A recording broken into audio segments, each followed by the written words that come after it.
Hey, what is up, guys? Steve here, and it is time to start another stream. Today, we have a Pokemon that is relatively unknown to me. I have caught it before in Pokemon Legends Arceus, but I haven't really used it much. Toxicroak. I believe it's also an evolution of a Pokemon that I've seen before. Isn't it? And as always, we have Speed with us. Hello, Steve. What are we running? Oh, my bad. Yeah. This thing evolves from a Krogunk. If it was actually quite present in the anime around the Gen 4 era, because Brock had one. So I'm sure if you watch the show, you would know That's what it is. that's where I knew it from. Okay. So yeah, the main reason we're worried about this is it's 4 times weak to Psychic. If this was Gen 1, I'd be extremely worried. But then again, Gen 1 had some more, like, broken solutions to fights.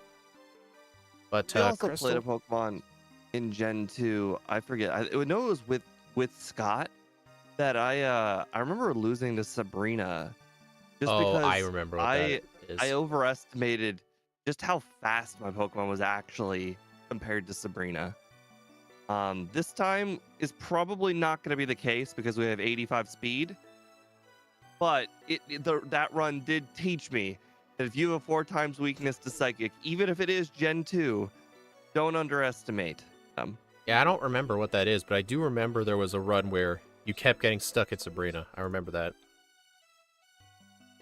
Yeah, but we do have some backported moves. Unfortunately, they don't come till around the low 30s. We backported a Poison Jab, which is just a 80 power poison move with a chance to poison. I don't remember the exact odds. And then we get Nasty Plot at level 42. It raises our special attack by 2 stages. And we do get some good special moves, mainly Ice Punch and Thunder Punch. So I don't know if Steve plans on teaching them right away or waiting till later, because our starting moveset is somewhat generous. We get plenty of good physical moves, so I don't know if he's going to be buying them right away to teach. I don't think I'm going to buy them right away. Like, I'll probably buy them when I'm getting returned, but I don't think I'm going to need early Ice or Thunder Punch. And our final move is Belch. It's a 120 power poison move. It's supposed to only do damage after you've eaten a berry, but I didn't bother backporting that part, so I just made it a 120 power move. It has 90 accuracy though, but poison's really bad offensively. I don't even think we'll use it. I might use it, but at 54, we're talking like that let's see, rock to blue range. So not very much, but it'll be fun using a 120 power poison move. It'll be like a hyper beam, and we get to use it 10 times, kind of like a solar beam, but with one turn. I don't think it has 10 PP. I think it had 5. I'm going to bring up the moveset just because I want to have it up. I'm looking at it. Oh, it We is 10 wrote down PP. 10. Oh, yeah, it is 10. Okay. Yep, here's the moveset right here. It wasn't the starting soon stream, but if you guys wanted to look at it again really quick, there it is It's right there. always funny We when get you get a Fly move. Pokemon whose stats don't align with its stat boosting move, It like doesn't. nasty plot and special attack being lower. Plus, even in the newer game, like, Crunch would be physical. I think Sludge would be special, but the punches would obviously be physical. So I guess Nasty Plot in, like, Gen 4 would only really work with, like, Sludge Bomb and Shadow Ball. Yeah, not really a good Pokemon to have Nasty Plot on. That'd be like a sword... What's the equivalent? Like a... What's something with really bad physical attack? Oh, like a... Imagine, like, a Swords Dance Chansey. Use all 3 Swords Dances, and it gets 20 base attack instead of 5. Oh, that'd be hilarious. And he pointed out that it's basically like a Mega Horn, Oh, yeah. 120. Oh, yeah. I don't think anything's 4 times weak to poison in this game. I don't think so, no. But anyway, I'm assuming we'll get started shortly, so I'm going to start the vertical. All right, I will also start the vertical.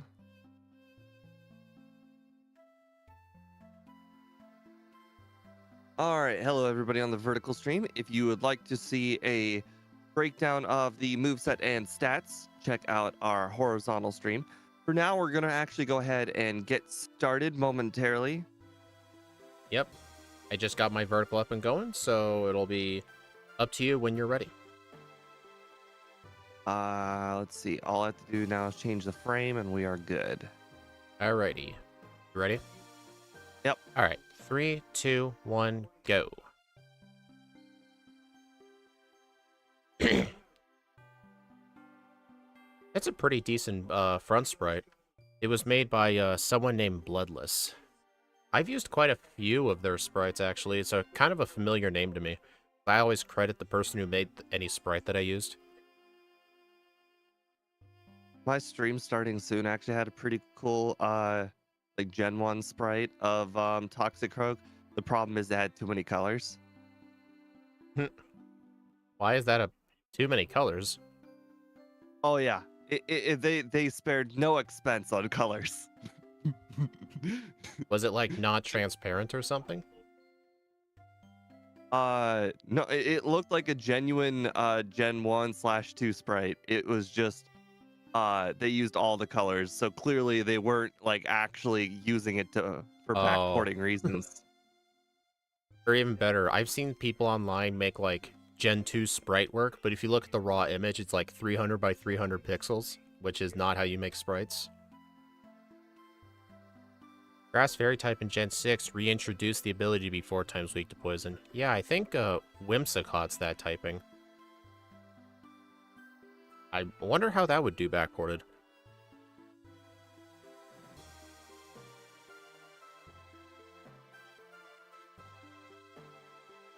So, are you spamming Lick? Yes, you know it. Did you get the Poison Cure Berry? Because we might need it. No. But I am spamming good old Poison Sting because, you know, can't waste stab. Ah, yes, a Stab Poison Sting. Weaker than Mud Slap, probably. Actually, it might be, like, barely any stronger than Mud Slap. I will say, though, it is nice seeing a backport with Mud Slap, because not many of these things get Mud Slap, surprisingly. Okay, I did use Poison Sting on the Chikorita.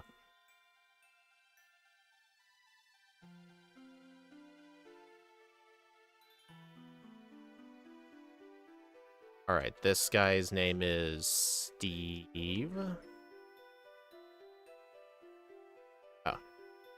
I did a bunch of DS era runs lately, and I kind of forgot how my controllers are buttoned.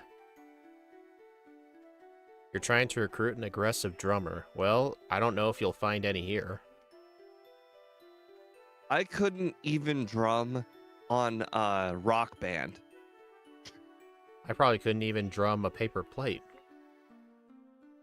You ever play Rock Band? That a game? Oh, guys, he's just a little too late for the Rock Band Guitar Hero era. I've heard of Guitar Hero. Yeah. I've never played it, though. Okay, My friend well, had it, though. there was a good 8-year period of time. No, not 8. Maybe a good 6-year period of time. No, actually, this makes perfect sense now that I think about it because the era that Rock Band and Guitar Hero would have been out, you would have been a little too young. Because I was also a little too young for the Rock Band Guitar Hero era. So, my cousin had Rock Band, or sorry, my cousin had Guitar Hero. She introduced me to the whole Guitar Hero scene, and we played. Like she brought it to my parents' house, and we played it like all day that day. And then my parents obviously had to get it because we fell in love with it. I was probably like 10 or 11 when it came out. So, and then it basically kind of died a little bit. No, it definitely died before I finished high school. So, yeah, it was a good era. That was approximately 6 years, and yeah, it probably would have been dead before you even got to it. Alright, good news. Since we're weak to flying, Faulkner's not using Mud Slap, so he's not as hard as I thought he was going to be. I thought he was going to spam Mud Slap because of our poison typing. But I forgot we're weak to flying, too.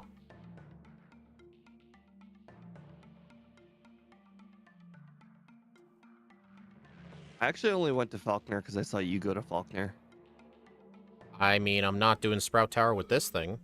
Doesn't need it. Well, it was just the fact that we had a flying weakness that scared me off of doing Faulkner myself. But then when I saw you go there, I'm like, well, I guess if he's gonna go there, I'm gonna have to go there.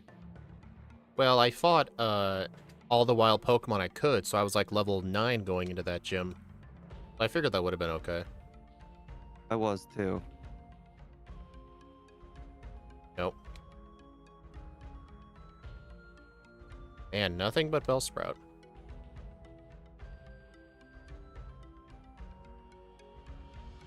Man, my brother was so good at Guitar Hero too. I think Guitar Hero is actually what got him into playing guitar originally, like actual guitar. I am amazed I even dodged that guy. Do we get I Swift? unfortunately did not dodge. Let's see. We do don't not. think so. We do not. I had to scroll down in my moveset list. I'm not hovered over TMs, I'm like hovered over the level up set. Wait, why do I even need Swift? I have Headbutt. You know, for swifting reasons. Black Metal said Guitar Hero is a joke. Black metal, you should give respect to your elders. If Guitar Hero wasn't around, I imagine rock would have died so much earlier in general.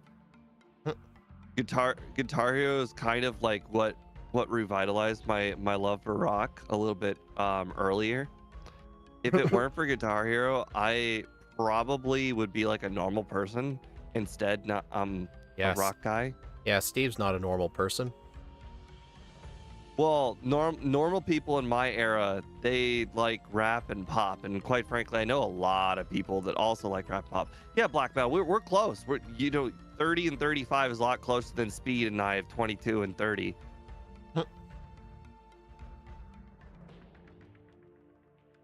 If it weren't for Guitar Hero, I probably also would have went the way of rap and like everybody else.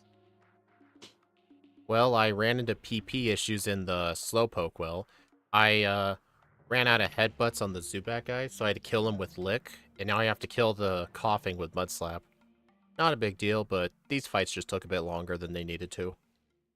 I had the opposite problem. I ran out of mud slaps and I had to use headbutt on the coughing guy. Oh, that's funny.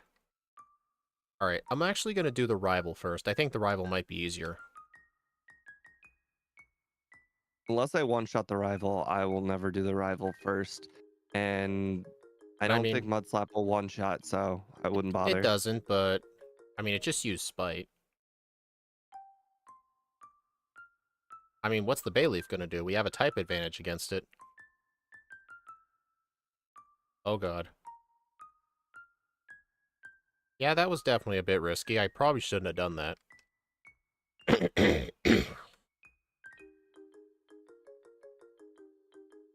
Alright, I need 8 repels, 7 escape ropes. I poisoned the Metapod. And? That just doesn't seem like it should happen. Hey Steve, you'll never believe what happened. I fought the Paris, and he didn't use Stun Spore. That's ridiculous. I think your broker's AI. Low kick. You know what? This low kick will actually help on Whitney. Alright, time for Bugsy. What move did you use for Ghastly? Because I used Mud Slap and he missed Lick. I used Mud Slap.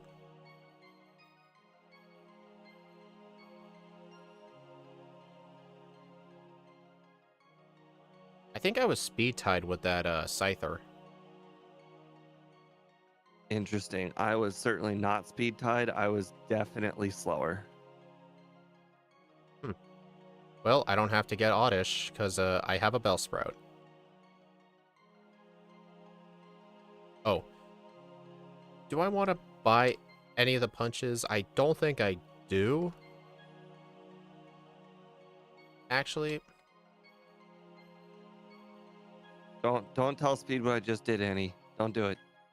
I think I'll get the charcoal for safety. So I'm thinking I Speed might must want Ice never know. Punch.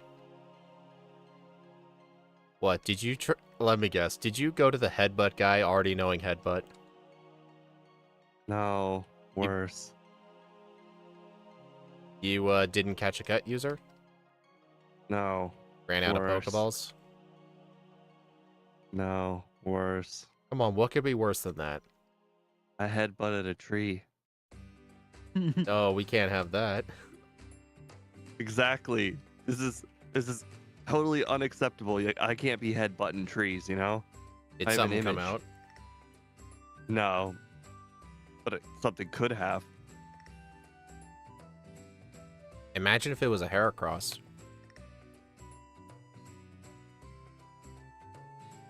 No, I think Heracross is only by the uh, Mr. Pokemon's house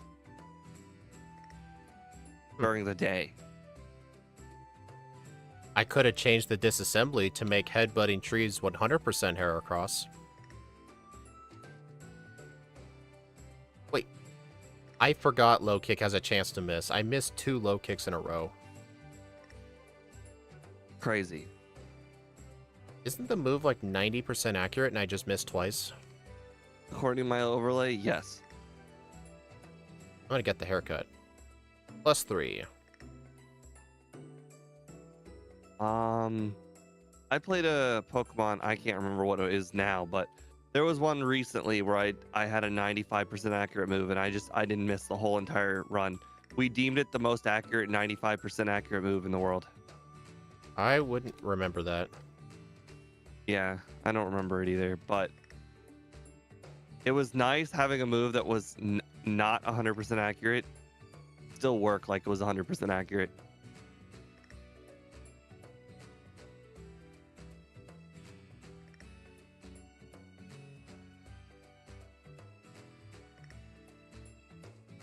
You gonna get your beloved Machop? Not today.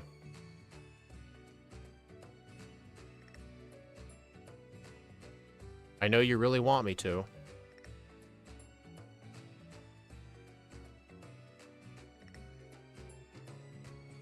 Oh, hey, Sundown. Thanks for stopping by.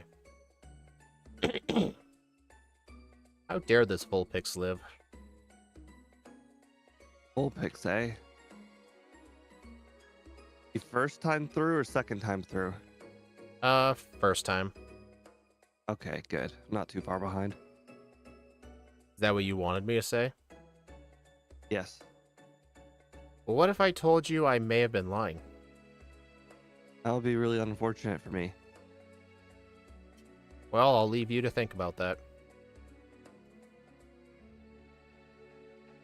Sludge, yes please. My most powerful move that I know Steve will never use because he'll just default to headbutt every time. Alright, Electric Punch. Oh, no, Fire Punch. Okay, interesting.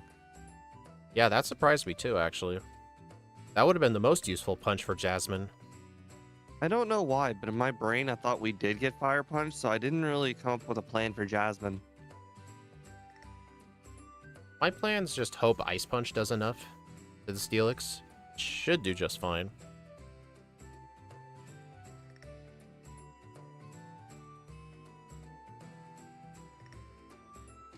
But what about the Magnemites? Oh no, I'm just gonna cower in fear and use Dig. This is the part where you say, wait, we actually get Dig? I'm gonna go get it. Oh wait, is that me? I got it already. I actually forgot. Well, there's the second trip back. You know, I really Well, do like I do like how many full heals this game gives us. It's quite nice. so I was right. Level 20 is about the area that you get to Eckerteak. So that was a pretty good guess of mine. So definitely am not going to be level 24 for the Kimono Girls Espeon. Can't you just do the Espeon last and just hope you get 24 for it? Ah, yes. I'm going to get 4 levels for Espeon. Good call. Hey, they're worth a lot, you know. Did you like You fight know, the you spinners on the way to Sudowoodo? you know, I'm going to go ahead and let you do all that, and you can tell me if the Espeon girl is worth battling or not. I am not going to be taking such risks. Oh hey, casual fan enjoyer, how's the run going? It's going pretty good so far. Haven't had any major hiccups. Oh, Annie just reminded me that move that I was talking about that is not 100% accurate, but it works like it's 100% accurate. What? Leech Seed. I did not know Leech. Leech Seed was not 100% till recently. I think it was the Bulbasaur run in Platinum. I'm like, wait a minute. Leech Seed can miss? How did I not know this? I know it works like it's 100, and the crazy thing, it's not 95, it's 90. All right, I believe the one in the top left one has Espeon, so I'm going to try and save that for last.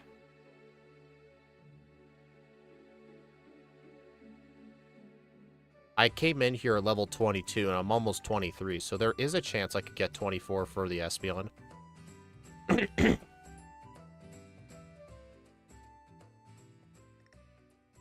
Hey, Steve, is Sledge in slot 1 for you, or are you still using Headbutt? Sludge is indeed in slot 1. I had to double check. Good job. Hey, Steve, I got 24 just in time for the Espeon. Congrats. I one-shot it with a Sledge crit anyway. Well, you know, I would go ahead and rely on that in run 2. I don't think anything could possibly go wrong if you rely on critting. I mean, have you seen Ike? He seems to rely on it just fine. No questions asked. Yeah, but he prays to some sort of like crit god. Never mind, I see the badges. Oh yeah, we're gonna fight Morty really soon. I'm looking at my... I'm sure the vertical stream can't see this, but I'm looking at my own stats right here.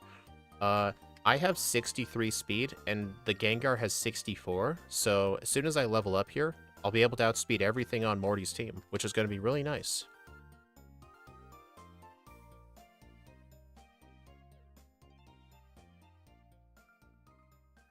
Also, the rival here was a complete breeze, although I made it hard because I looked away and I used Dig on Zubat.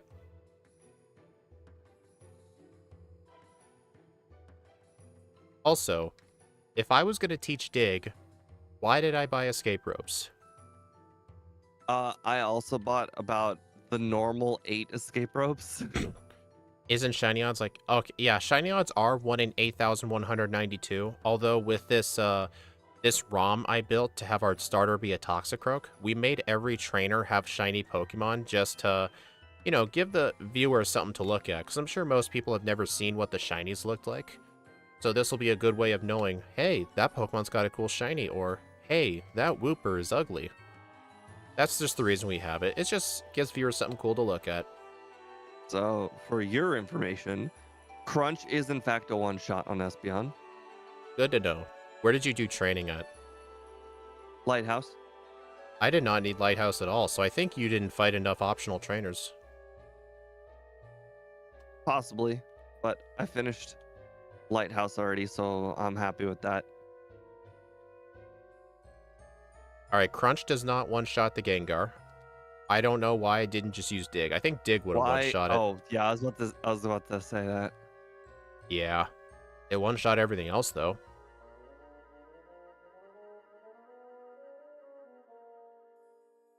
Yeah, I love watching Curse miss. Curse? Yeah. I just watched the rivals Curse miss. Oh, God. Okay.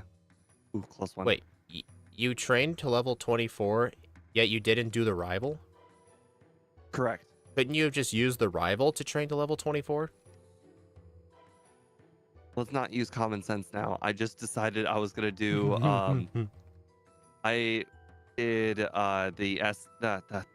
Jolteon first. Alright, Headbutt thankfully does not one-shot Krabby. Good to know. Alright, gotta buy some super repels.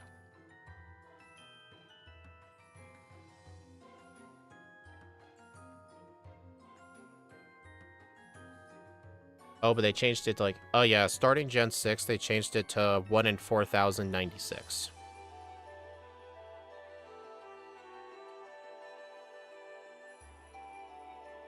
Interesting. Crunch does in fact knock out Hunter though.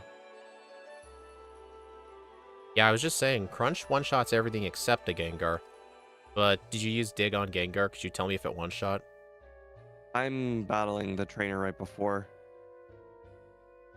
Alright, I'm gonna straight up not save. Let's see how this goes.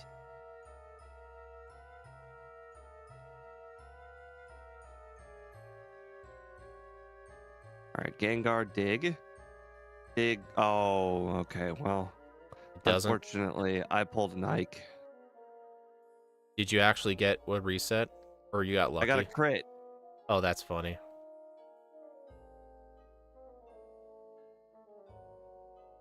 That's gonna be real helpful to know that it doesn't matter. Because I'll never know. Because I got a crit. Man, this thing's base speed is not as bad as I thought. For some reason, I thought we were going to be sort of slow, but I don't know. 80-something speed is, I think it's just really good, especially for Johto, just because of the fact we're always going to be overleveled. In Pokemon Let's Go Pikachu, I encountered a shiny Psyduck, but it ran away. Ouch. That's gotta hurt. Oh, well, true story. This was when I was a kid. I was playing Pokemon Leaf Green. I was playing on a console called the Retron 5, which was like an emulator that's built into a console that lets you play it on your TV. You could like plug the cartridge into the console. It was really cool. I found a shiny Venomoth in the Safari Zone, but I did not know at the time the console had the ability to make save states. So I tried to catch it and it ran away from me. I was so sad. Isn't the Retron 5 what J-Rose uses? He used to use it. I remember his old video said he used a Retron. I don't know if he still does, though. I mean, it was the only thing that did that color palette swap, right? Because I tried to do that in myself in RetroArch, and I think Scott said it wasn't available for RetroArch. Oh, what wasn't available? The palette swap thing, Oh. where you can change the colors. It was available in Visual Boy Advance, though. I'm letting you know, I did get one reset on Chuck. Yeah, I'm battling Knob, or well, about to battle Knob. So I'm a little bit behind, probably, Yeah. from the Lighthouse thing. Yeah, make sure you're at full health, though. Headbutt only does a quarter. I was spamming Sludge, but it still did the same. I think spamming Headbutt's just going to be better. I don't have Headbutt. Okay, that's on you. I have Sludge, Crunch, Dig, Low Kick. So I had to get one flinch on the Poliwrath, because since we're poison, I don't think he's ever going to use Dynamic Punch. I've never seen him once use it. So he's going to be using like Surf and Hypnosis more.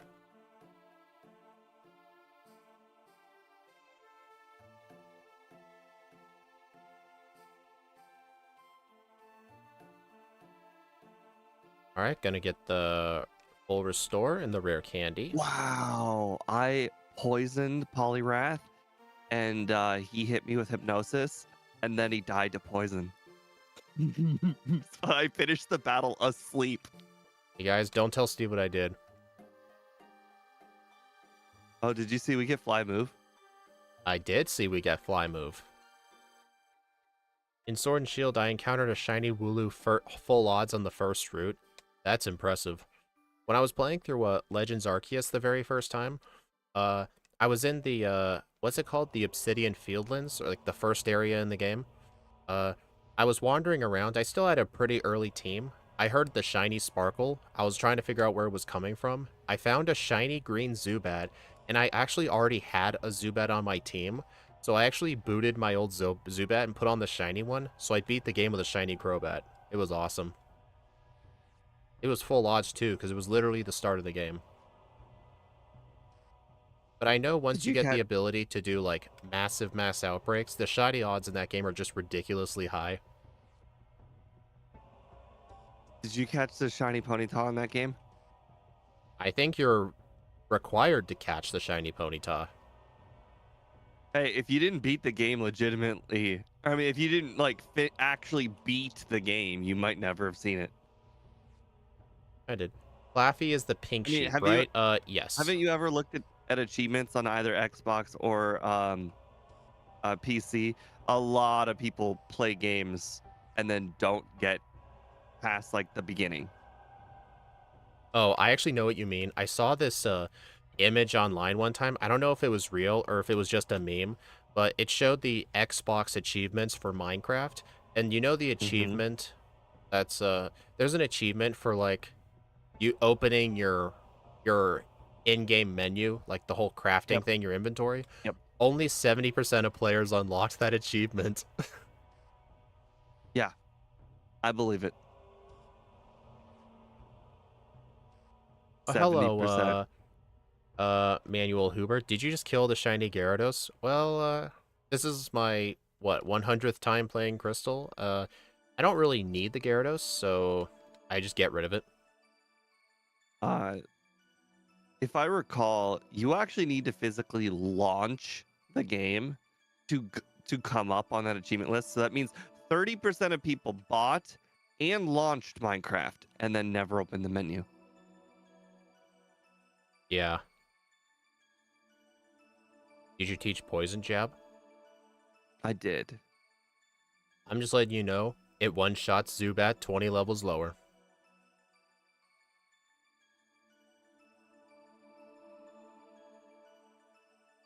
But Oh, yeah, it's gonna be but quite yeah, the Huber, uphill race. every trainer has a shiny Pokemon. I modified the game to do that, just to give the viewers something nice to look at.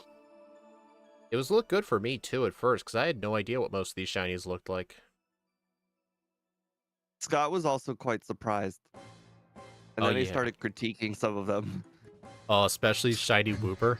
He just kept insulting it to its face whenever he encountered that spinner with the Wooper. He hated shiny Wooper.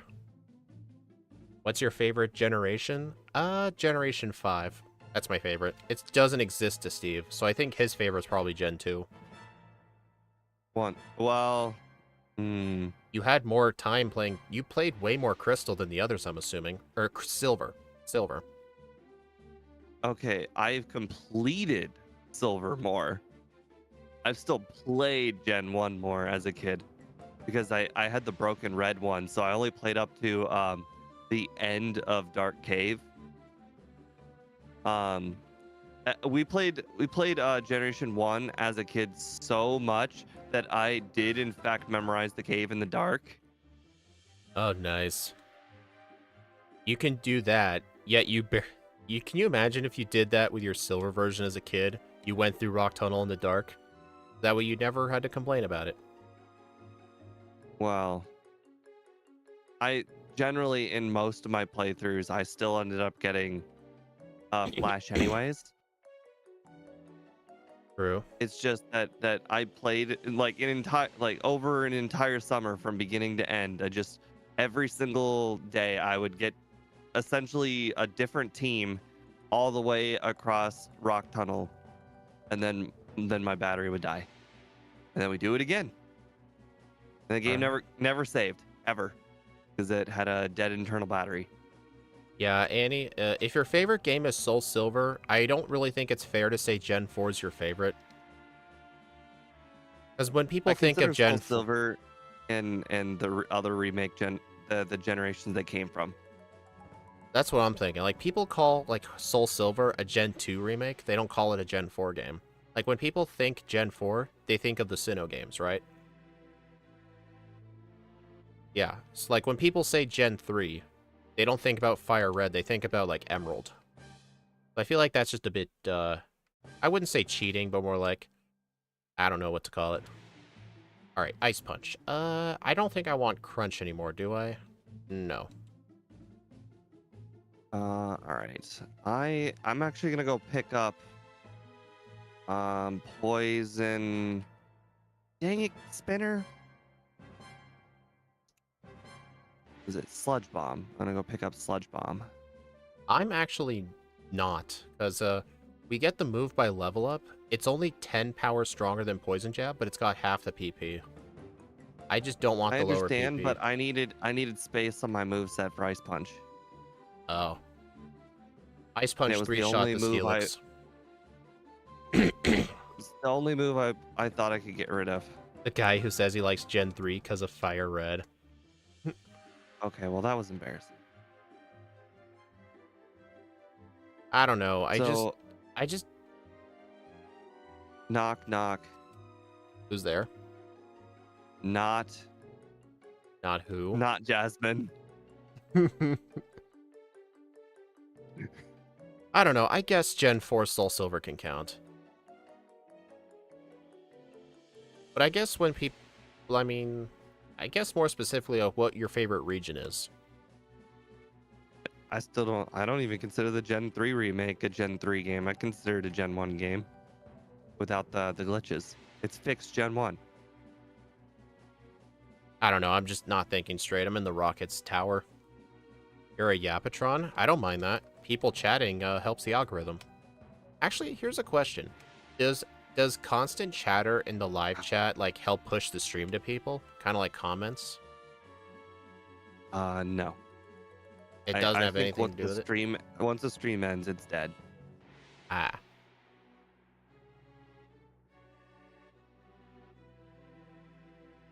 By the way, I defeated Jasmine without taking damage. I did take damage because turn 1 I was using Dig on the Steelix instead of Ice Punch because I wasn't paying attention. I apparently froze the Steelix. Oh, that's funny.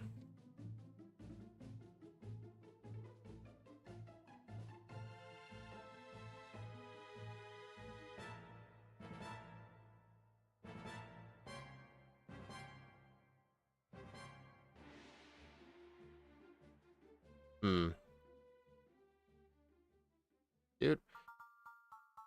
Okay, I think for the Rockets, I would really like Headbutt in slot 1. Wait, why is Grimer dual poison? Oh, in the game's code, anything that's a mono type, both of the types are that one type. That's just how the game's code reads it. I could have my overlay not show the second type if they're both the same, but I just think the empty space to the right would look kind of ugly if it was there. So I'd rather have them both be there.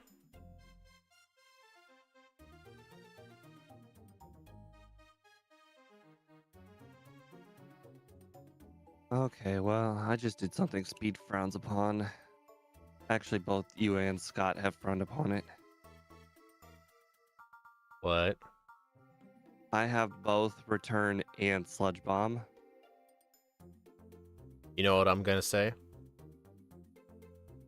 Worth it. You don't need it, man. You don't need it. Sludge Bomb's more powerful. Blah, blah, blah. Honestly, for this thing, though, right. I'm still gonna get Return, but I'm probably not gonna teach it right away, because I want to see if I still want flinches from Headbutt. Honestly, I don't even think I will. I might actually teach Return, so I don't blame you, honestly.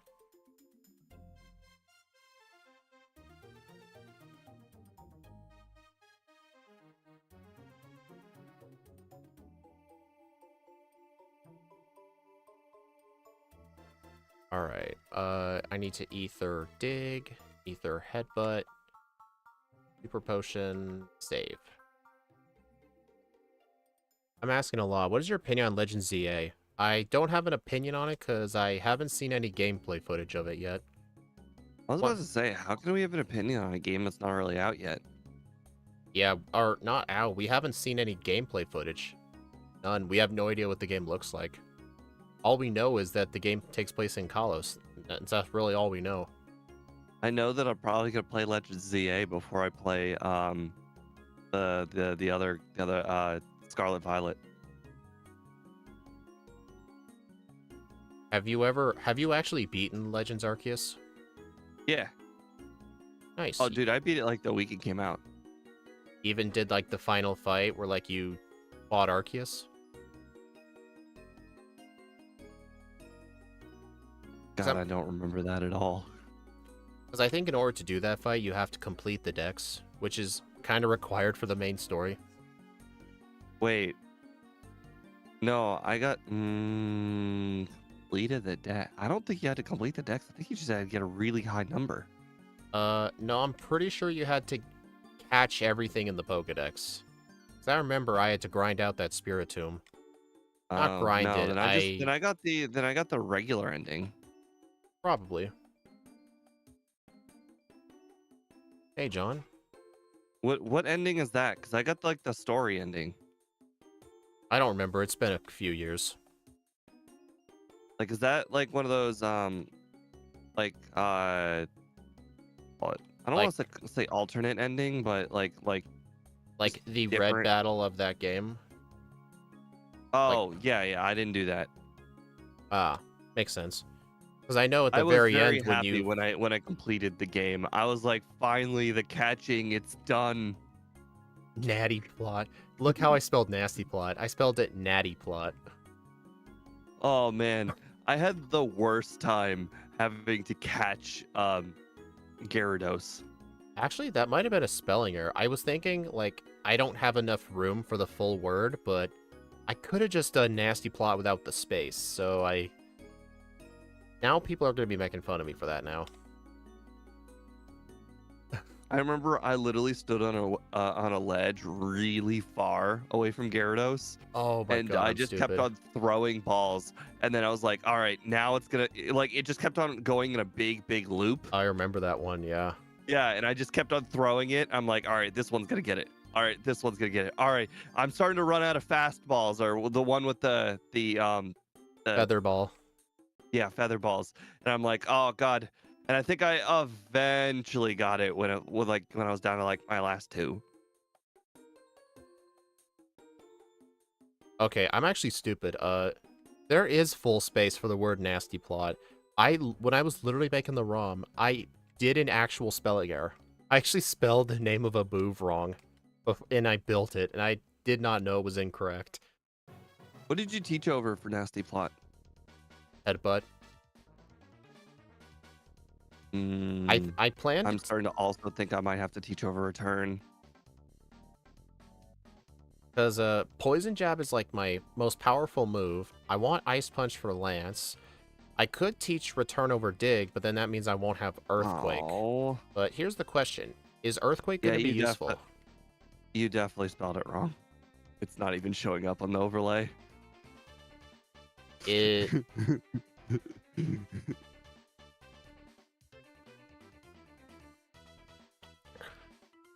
Whatever you did, the two files are not agreeing.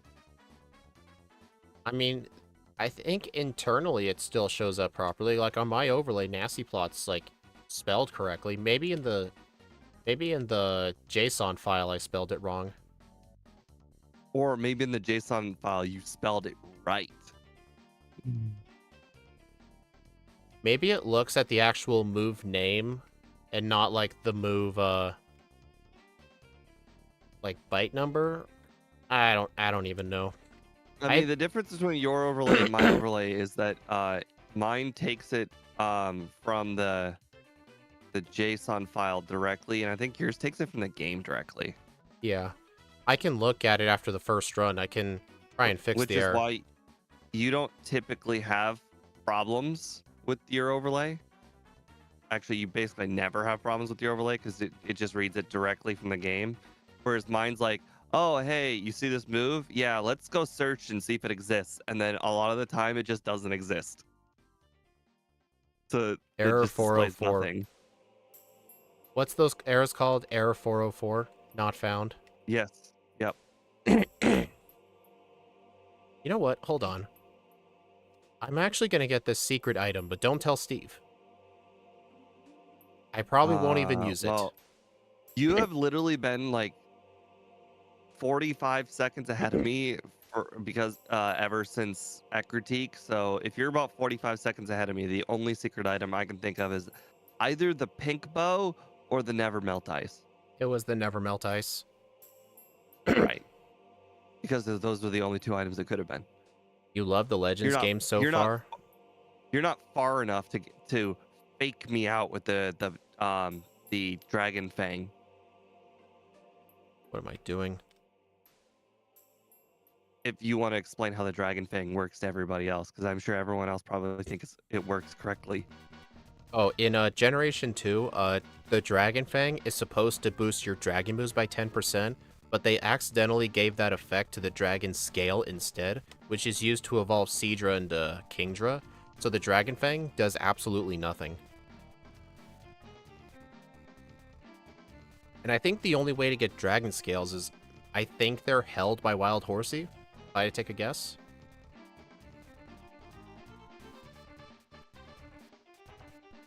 So basically, there's no dragon stat boosting move, which is unfortunate because, you know, that's my locked and hidden power for the normal runs. Yep. Alright, full restore. So not only am I not picking the never melt ice, I actually don't even have ice punch anymore. I'm letting you know, unless you're a higher level than me, Poison Jab doesn't one-shot the Dragonairs.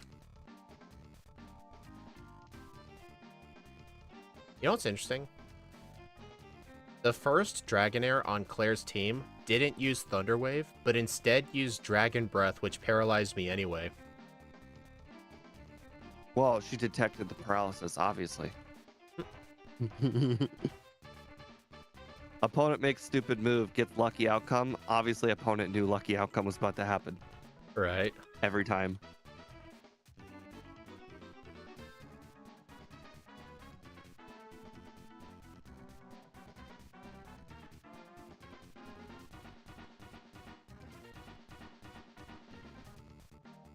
I mean, Kalos as a region didn't suck.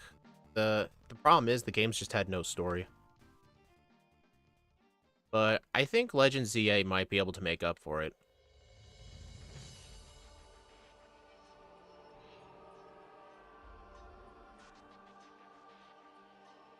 I definitely think I screwed up my moveset. By what, teaching return early? I should not have both sludge bomb and return. It really is a one or the other kind of deal.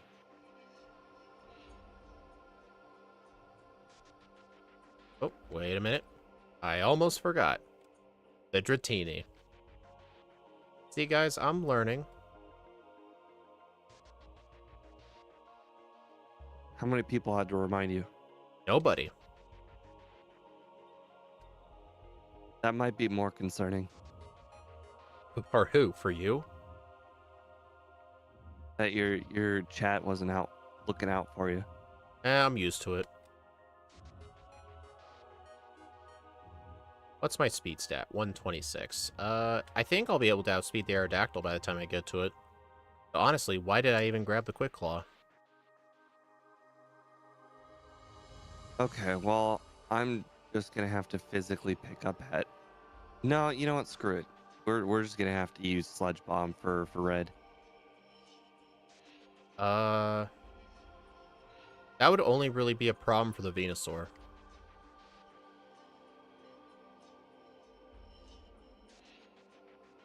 No, not like this. Not like this. Not like this.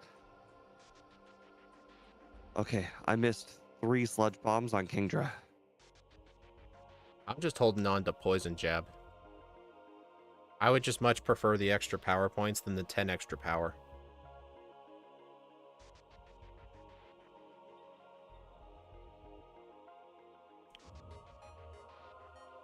starters never got second types. That always surprised me. Like, Cinderace looked like it should have been a firefighting type, but I think the reason they didn't was because Game Freak knew so many people hated the firefighting type, so they chose not to do it. I mean, they made Incineroar Fire Dark, even though it looked like it should have been a fighting type. Like, it literally participates in sumo wrestling, but they made it Dark type just because they knew people would be pissed.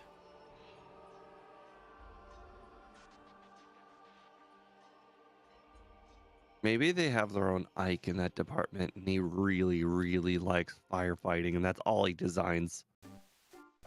You know what's interesting? People were so upset about firefighting being so common, yet I think the only firefighting types are the 3 starters.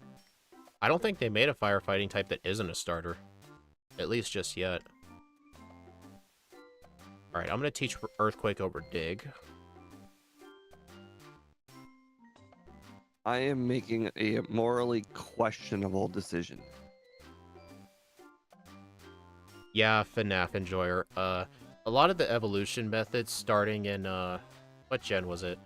Gen 6 just started becoming really weird. I remember the original weird evolution with, Inkay. In order to evolve it, you had to level it up while holding your 3DS upside down. How does that work for other non-DS games? They found ways. Because I mean, the Switch can detect if it's upside down. I'm sure it's got, like, a gyro thing built in. My question is, how do you evolve it on emulator? You don't. They probably have some sort of option for that in the settings, so that way you can still get it, if I take a guess. Also, Benny, I did teach Sludge Bomb. I was more or less thinking the emulator, not necessarily the Switch.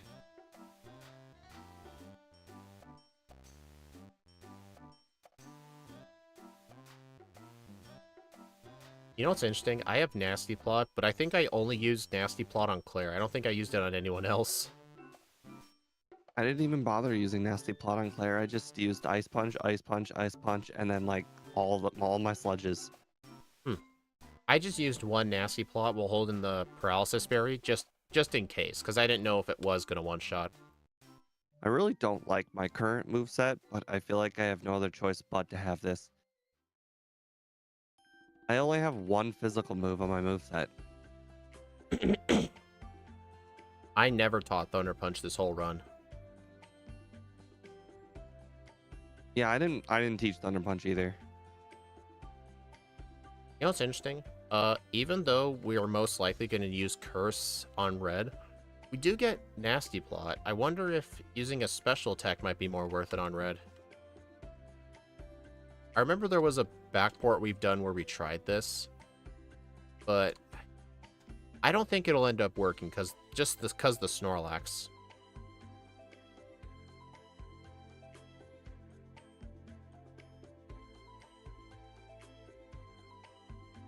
The worst evolution method is the trade method. I would actually agree with you, because most people, especially if they had no friends or a way to connect with other people, I mean, nowadays it's easier than ever because of the internet, but back then, like, most people just had no way of ever having, like, a Machamp or an Alakazam. I think Steve mentioned his first ever time using an Alakazam was, like, Sun and Moon or something. This is true, but I am a very special case. I could have traded people as a kid, with the playground and whatnot. However, I couldn't because we later learned that my black Game Boy SP just couldn't. Darn. Trade. Didn't the Game Boy Advance, like, did you have the regular GBA or, like, the SP one with the hinge? I had the SP, but it was just specifically mine. My brother's worked.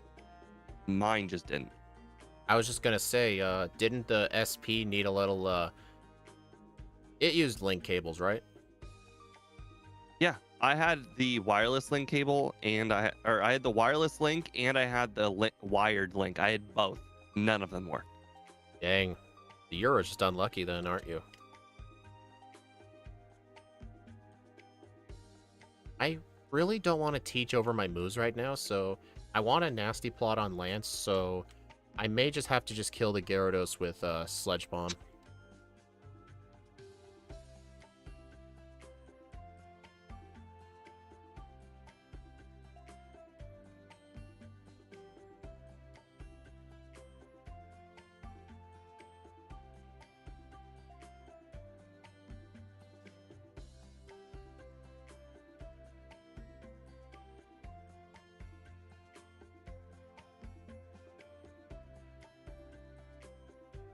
Oh, belch. No. I'm not teaching that move. Yeah, that move sucks. Who would I mean, ever use that? it's got 10 PP. It's got more power, but it's got a 10% miss chance, man. I can't have that.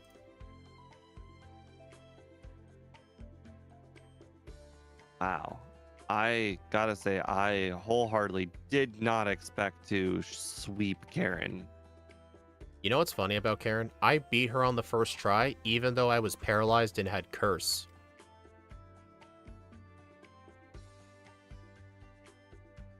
10% is chump change. I guess. You know, if this was Gen 1, I think this would be a lot better, because I think Toxicroak in Gen 4 gets the TM for Swords Dance.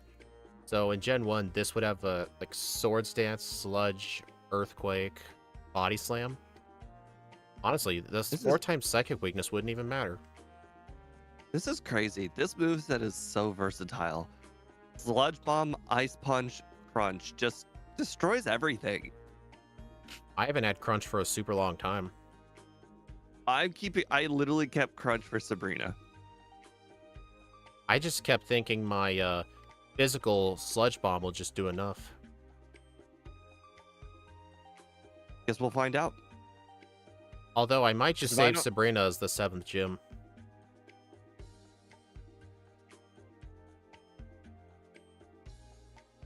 But yeah, you let me know how that goes.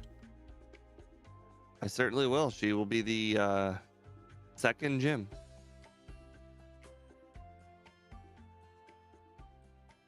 Stop going through your invisible cave. Why? I've never played any of the Splatoon games, actually. Neither have I. I've never... I don't even like the Mario Party mini game that's basically Splatoon. And I'm sure people ask which one. There's a different one like all of them. In the newest Mario Party game, there's a stamp one that's basically Splatoon.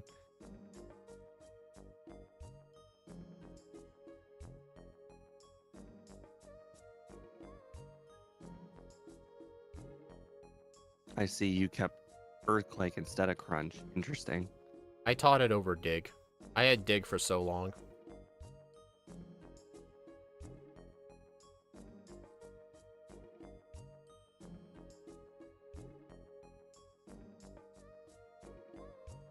Really, Magnemite guy? Oh man, he's actually trying really hard. That was a lot closer than it should have been. Who are you on? That was Magnemite guy. I had to defeat him with Ice Punch. Sounds like someone should have had Earthquake. Well, we'll find out based on how this Sabrina battle goes, if it's worth keeping Crunch or not for that literally one battle. Part of me doesn't really know, because the Espeon and Alakazam have super high special defense. Oh, misspelled. I don't know. Something about Belch is wrong too. What's wrong with it? I don't know. Whatever it is, my overlay's not detecting it either. Why has this been happening the last 3 crystal backports? I swear I'm putting the moves in properly.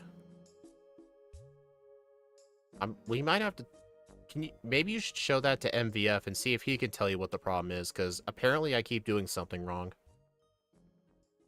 Yeah, at this point, it might not be a spelling thing. It might just be the way you're doing it is just not lining up right. Maybe. You'll have to have him look at it. The worst part is, though, I don't know what Pokemon Poison is super effective against because there's so few of them. Yeah. So now that my overlay doesn't tell me which one Belch is super effective against, I'm just not using Belch. Mario Party kind of fell off after Deluxe. It was good, but you had to have friends. Deluxe? What the heck is Deluxe? I've never heard of Mario Party Deluxe. All I know are numbers. I've never heard of Mario Party Deluxe either, and I played all of them. Even Mario Party 3? Mario Party 3 is really bad, but I played it. All 3 Mario Party games are on the Switch Online, so I guess if I ever play them, I will stay away from 3. It's not that it's like not fun. It's just that it's not as fun as 1 or 2. Hmm. Mario DS. So it's on the DS then? I didn't have the DS Oh yeah, Steve until. went from the GBA SP straight to the 3DS when he was in, what was it, college? High school? So I have news. Crunch cannot one-shot Espeon, and Psychic one-shots you. That was honestly what I predicted. Okay, and you know what? I just attempted to get a crit 3 times in a row. Didn't work. The And I Espeon did not pick has up candies, so I'm screwed. the Espeon has super high special defense, so I'm honestly surprised you didn't think about that. Like a physical attack might just straight up be Oh, better. that's just embarrassing. I just used Belch and it knocked out Espeon. That's Womp so womp that's womp so womp that's so womp. annoying. Keeping a move that's super effective, and it's not even the best move to use. The super effective one. Well, remember, higher special defense, and we have lower special attack.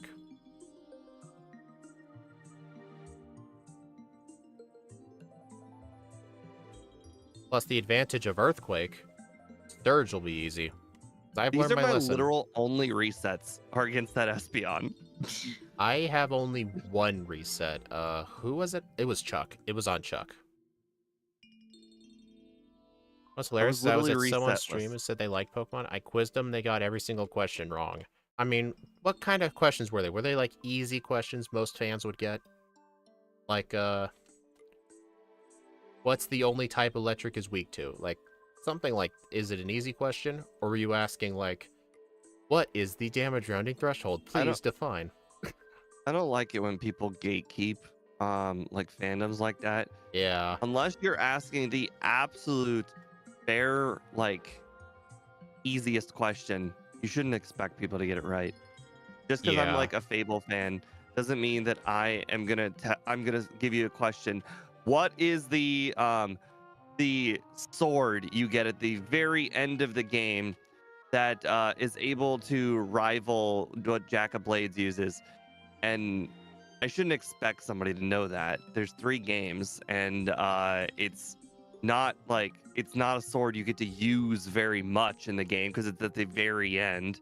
Like it's not common to expect people, even if technically that sword is part of the main game. Everybody will pick it up. Everybody will use it, but it's not. I mean, expecting somebody to know would be ridiculous. Hmm. You know, it reminds me of that one meme.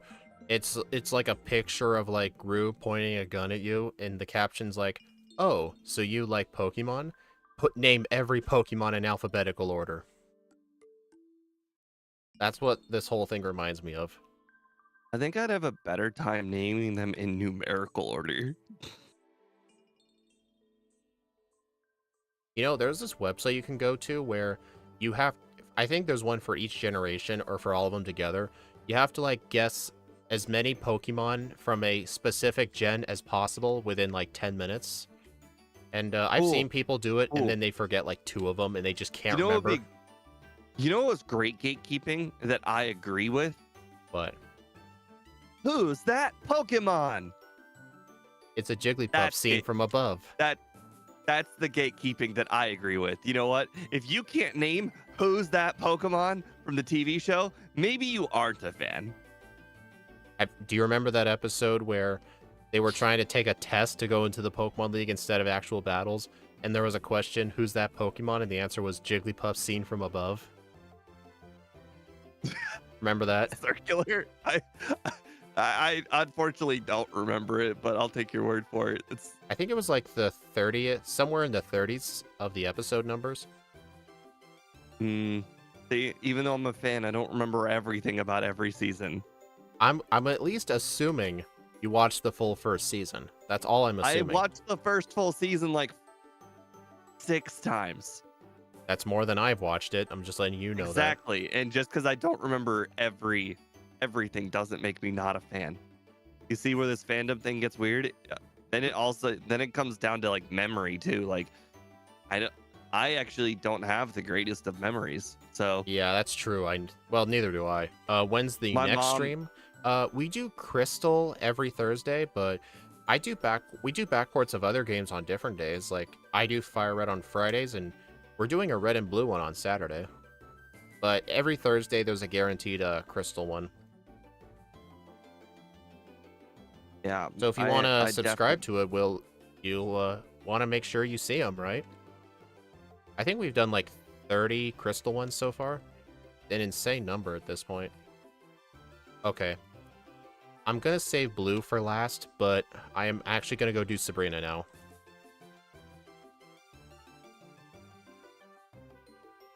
I'm very disappointed that she didn't go down to crunch. It's like one of those moments you just feel like your life is a lie. You Dude, did everything right and just the wrong answer was the right answer. yeah, there will be a stream tomorrow, yes. Hey, Steve, she was a series of one-shots. You don't say. Well, Steve, what you just said about being upset about Crunch not working, that'd be the equivalent of in Red and Blue, you taught Surf to Kangaskhan to deal with Blaine. Like, that's the equivalence right there. You're like, oh, but Surf is super I'm glad effective. you went with a I'm glad you went with a more obscure, more correct example. I thought you were gonna go straight to Hitmonchan. Well, I was. Oh my god, I got another reset. Blue's Alakazam lived at 1 HP and it crit me with Psychic, so it did double kill. Oh, and you delayed it too. So imagine if you didn't delay it, how much more it would have survived. What do you mean by that? Weirdly enough, Belch knocked it out. Well, I used 2 Nasty Claws. I'm trying to sweep with Ice Punch. See how that goes. Oh, okay, I see. You're crazy. I gotcha. Yeah, totally crazy. And it wasn't worth it. I should have just used Earthquake on that. Yeah, it's funny now that I think about it. I always mention that I keep one monitor for basically just watching TV while at work. And lately I've been like cleaning up. This currently right now, like as far as like TV shows are concerned, there are not a lot of TV shows actively spitting out new episodes right now. So I've been like catching up on shows that I was kind of like in the middle of. Like I'm currently watching Stargate Atlantis because it's been a while since I've been watching those episodes. But anyways, I also started watching while doing the Nuzlocke. I started watching Dragon Ball Z Kai. Oh. And instead of regular Dragon Ball Z to see what the difference is between Kai and regular. And just, what was the difference?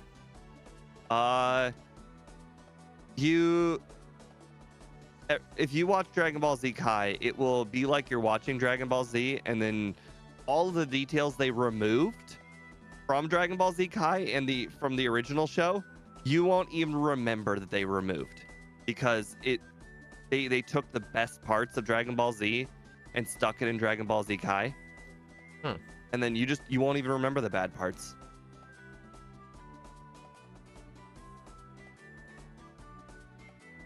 Also, it's not like they removed a ton of episodes. It's not like they removed a ton of content. As far as I can tell, they removed like 40-ish episodes or so, maybe more. Quite frankly, my memory of that amount is off.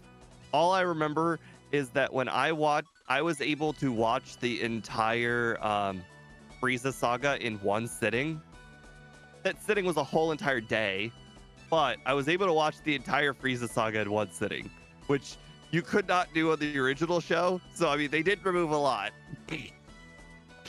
Still. I remember a long time ago when I was younger, I remember my mom watched the whole Lord of the Rings trilogy in like or no, it wasn't it was Game of Thrones. She watched the whole Game of Thrones trilogy in like 2 days. Game of Thrones is not a trilogy. You might have had it right the first time. Lord of the Rings is a trilogy. Did I upset you? Did you do that on purpose? No, I've never watched Game of Thrones. Yes, Lord of the Rings. Lord of the Rings is the trilogy. Game of Thrones is just a really, really long show. I could have swore there were multiple Game of Thrones movies. First of all, it's not a movie. The TV series? Yep. Then it's a trilogy, right? TV series aren't trilogies. Really? Does it have to be movies? Let's put it this way. For a show to begin and end in 3 episodes for a TV show would be extraordinarily rare. So rare, in fact, I can't even think of one.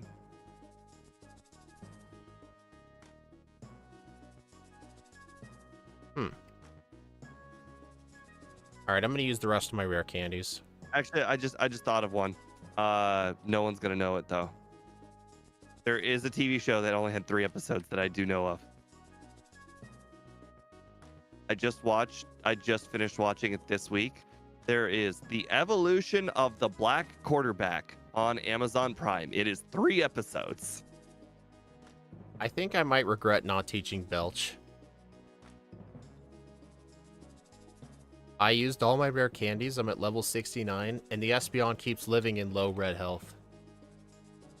Okay, well, I am about to get there, but I'm only going to be level 66. And thanks to you saying that, I'm going to go pick up the candies. I skipped the candies, so I'm going to go pick them up now. I actually thought with Nasty Plot, Red would be a series of one-shots, and you'd be like, all right, I'm finished now. And the fact that you're saying you are not finished means I need to go pick up the candies. Well, the main problem is, like, there's really no one to set up Curse on. Like, Thunder does slightly less than half from the Pikachu. Like, you just can't set up with that. I guess I'm stuck here. I guess I'm stuck here until I get a crit. No, just leave. Leave and get some more candies. It sounds like if you're low red health, you're close. You just need some more candy. No, I must get the crit. I mean, did you skip the candies? No, actually, I got most of them. I think the only one I skipped was... You were that far ahead of me, and you picked up the candies? Wow, I did something really wrong this run. I think the only one I actually skipped that I could have gotten was the Mount Mortar candy. I might actually go get it just to get level 70. Maybe damage rounding might matter. I did just pick that one up just now. I think damage rounding, it's a real thing. Trust me, I know. Are you going to get the one in Tin Tower? No, but I certainly considered it. Not that hard. If my overlay literally didn't tell me that I had 6 candies, which would get me to level 70, I would have picked it up to get to 70. So you're saying because everybody does so much damage, I probably don't even need the leftovers? That's not what I said. What I said is there's really nobody to set up Curse on, at least for the first 2 Pokemon. What if I were to tell you Belch does, in fact, one-shot? I wouldn't be surprised. Oh, Dominic, I love that. I don't know if Annie loves that, but Dominic, I appreciate your reference.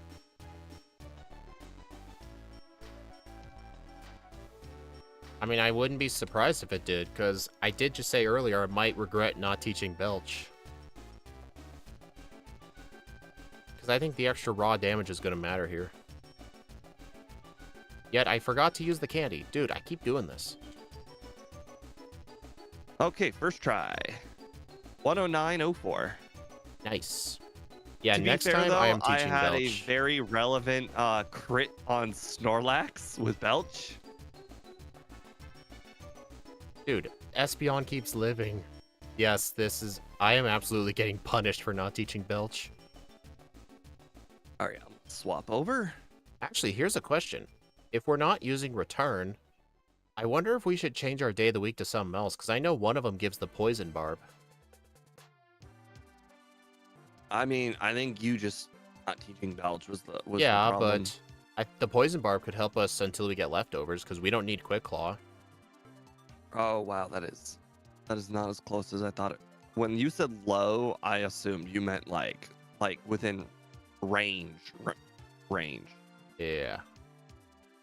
Oh, there you go. I'm not gonna lie. I regret not teaching rest for this battle. Specifically for Snorlax. Not for Snorlax, but to use while on Snorlax. Thank you for using Solar Beam, Venusaur. I appreciate it very much. Yeah, Earthquake was the dead move for red, so I would have taught rest over Earthquake. I got a lucky crit, 110-31. I should not have won that. You didn't win. I did win. What are you talking about? I got 109.04. I meant win against red. Oh, okay. I said at least I win. Okay. I see the confusion. Yeah. I was behind that whole entire run. If you didn't make that one decision with Belch, you would have easily have won. Yeah. Yeah, besides teaching Belch as soon as I have access over Sludge Bomb, so I guess I should save my PP ups for it and not Sludge Bomb. But Yes. Is there any other changes? Did Nasty Plot come in useful at all? That is a good question. Did Nasty Plot ever come in handy? I only ever used it on Lance and Claire. I think Lance, it was 100% unnecessary. So I'm pretty sure Ice Punch would still one-shot the Dragonites. I used it on Will, Bruno. That's it. Will and Bruno. Well, I'm telling you, Will was completely easy with Sludge Bomb, and Bruno was really easy with Sludge Bomb and Earthquake. He was never really that hard. Really worried. I was really worried about Will, so I used Nasty Plot and Crunch. So are you going to keep Crunch next run? Well, you just now informed me that you were able to beat Will without it, so I'm going to go ahead and say no. Hey, at least I got my under. Yeah, plus since we don't need return, I'm going to set the game to Friday and get the Poison Barb. I actually know where it is too. Scott showed it to me during, I think it was Petarant. Because I didn't pick it up because I kept setting my game to Sunday. I constantly set my game to Sunday. I also do not know where it is. Alright, the girl who gives Poison Barb is above the Union Cave Pokemon Center. In that little alleyway with the Great Ball. That's where she is. She's above the center. We can get it super early, too. The girl above the Union Cave Center. She's only there on Fridays. But that's, like, where she is. But yeah, if you set your game you mean the Great... Oh, yeah. She literally moves the Great Ball. She stands on top of it. I don't think it does that in the vanilla game, though. I think that's just a randomizer thing. What? No. It's like, you have to... So normally where she's standing is the Great Ball. So they move it left one. They do that in the vanilla game? We're playing the vanilla game. Because I don't remember ever seeing that in like a regular game of Crystal. Because I know on Wednesdays there's a guy at the Lake of Rage who has a black belt and he stands on the rare candy, but I'm pretty sure I couldn't get that rare candy. I mean, quite frankly, I've never really grabbed the Poison Barb, but on the randomizers, they move it left. So that's what maybe you're right. Maybe the randomizers just manually move it, but I've never really played on the day of the week to get the Poison Barb. So maybe they do cover it up. Not like it's the end of the world, though, if we don't get the Great Ball. We actually have a Pokemon that literally cannot defeat Krabby, so it's fine. Let me grab a drink. Yep. Yeah, so I think get the Poison Barb. Nasty Plot was honestly absolutely useless. So if I'm gonna have that extra move slot, maybe I could have both Ice and Thunder Punch, because Thunder Punch can still help with like Lance's Gyarados. It can help with. I know Ice Punch was helpful. It helped with Steelix and Claire and Lance. Maybe my moveset will Hmm. just be Poison Jab / Sludge Bomb, then Dig / Earthquake, and then Ice and Thunder Punch. So if I'm not going to use Crunch, if the only Pokemon I need to use Crunch on the entire run is just the one Espeon from the Kimono Girls, then essentially I don't need Crunch. I'm going to remove that from my moveset. Nasty Plot was on my moveset the whole time. Um, okay. Well, that means I have so much space in my moveset, I can actually have a complete and utter overhaul if I wanted. Yeah, I'm thinking of just by the time I get to Goldenrod, I might try to have my final set. Well, I think Maybe my I just actually keep Return this time.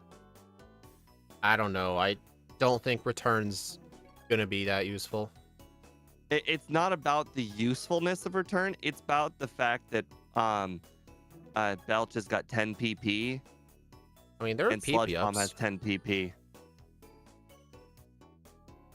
I mean, my main sweeping moves throughout most of the game were Sledge Bomb and Earthquake with Ice Punch. I'm not talking about the post game. I'm talking about like for the rocket section and all the area where you actually use PP. Oh, the rocket section, I did have Return, yeah. I think what I Mm-hmm. should do, I held on to Dig for too long. I think I should have taught Return over Dig before doing that entire section. That's what I'm thinking, but I don't know. This thing's moveset's really hard to envision. It's so diverse. Really, it's hard to... I would have to actually just play the run just to know what I'm doing. I might actually hold on to Poison Jab for a little while longer than I expect. I might actually skip Sludge Bomb and go straight to Belch, maybe.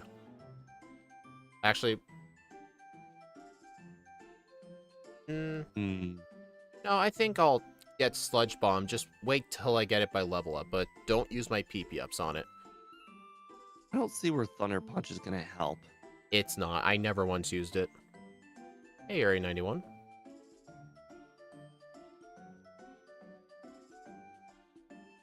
Shadow Ball wouldn't help, right? No, I Wait, never... Shadow Ball. Shadow Ball could defeat all Espeons. It's physical instead of being special, like Crunch. Didn't you just say that Belch one-shot Sabrina's whole team, though? This is true. This is true. And The only you spot... said Sludge Bomb was able to defeat Will. Yeah, all the Zatus and the Exegutors and the Jinxes were one-shots. The only thing that lived was Slowbro, but it always lives. Okay. Okay. So then Shadow Ball really isn't needed. I don't think so, no. Hmm.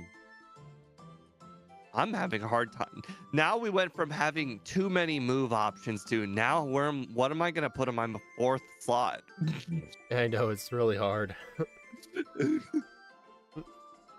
Nasty Plot's not useful. We're only gonna have Ice Punch. You're probably gonna have Return, but I'm not gonna have Return. I'm gonna have Dig and Earthquake. I don't know, I think we should just play the run and we'll just find out from there. I'm gonna have your stream up now. I actively... Maybe the answer's low kick. Oh, absolutely not. That thing is only 50 base power. Where would that help? This is true. Where would that help? And this How would isn't that ever be more powerful than just any stab poison move? So low kick would effectively just be 75 base power with 10% chance to miss. The problem is where would I don't have any resets the whole run. Like if you remove the 3 resets I had to Espeon because I didn't use Belch, I don't have any resets in the run. And that's with the dead moves on my moveset. Well, my only resets were one on Oh, Chuck and oh, oh, every other oh, oh. reset on And blue he and red. brings up the fact I got a lucky crit on Snorlax on Red's team. Maybe, just maybe, that fourth move is Dynamic Punch to defeat Snorlax. Hmm. I did get a 2-shot range on it with Sludge Bomb, but I don't know if one of those is a crit. And you know, Stab Dynamic Punch is gonna be. That's actually a good Wait a idea. second. Stab Dynamic Punch is only 150 power. Meanwhile, Belch is 180. Yeah, How is that? Belch would be. Wait, you got to remember super effectiveness, dude. Oh, right. 300 power versus 180. Dynamic Punch might actually one-shot the Snorlax.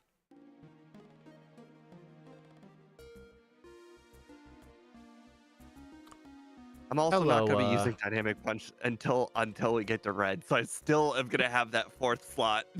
hey, Steve. Hello, fart inhaler slam poetry. Well, clam me full of cream and call me cannoli queen. What's your favorite Milcery evolution? I don't know. The pink one? What? What? Did you hear that I don't username? understand. I didn't even understand the Pokemon question either. Milcery is from Gen 8.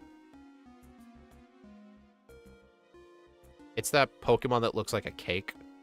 Oh, I know what we should use. We should use Fly Move. Where would that help? It was a joke.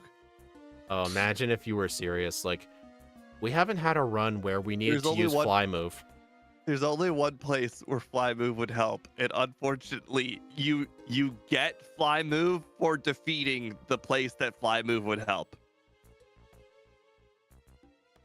Blueberry You one's your get it? top 5. Nice. Oh, yeah, I understand Fly Move would be good for defeating Chuck, but you can't use it on Chuck because Chuck gives Fly Move.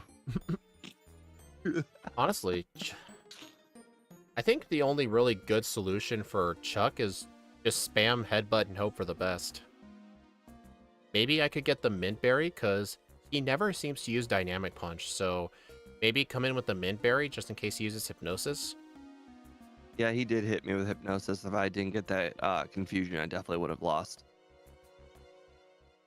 Well, tussle my truffles like I'm your ill mycelium mistress. What's your favorite fungi Pokemon? Seeing as nobody knows well, a you answer that. milcery. I'm gonna hit the restroom. My favorite fungi Pokemon? Amoonguss. It looks like a Pokeball and it knows Spore. Are you just coming up with these rhymes just now, or did you prepare a list? You are the GOAT. Nobody remembers Breloom. That's true. Breloom? I don't really like Breloom. It's 4 times weak to flying. It's got Spore, but... Oh, fun fact. Breloom itself doesn't get Spore. Shroomish gets Spore. So if you don't level up Shroomish to get Spore, Breloom will never have it. Fun fact.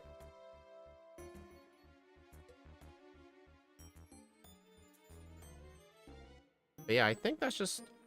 I think that'll be the overall change. I will set the game to Friday, though. For the Poison Barb.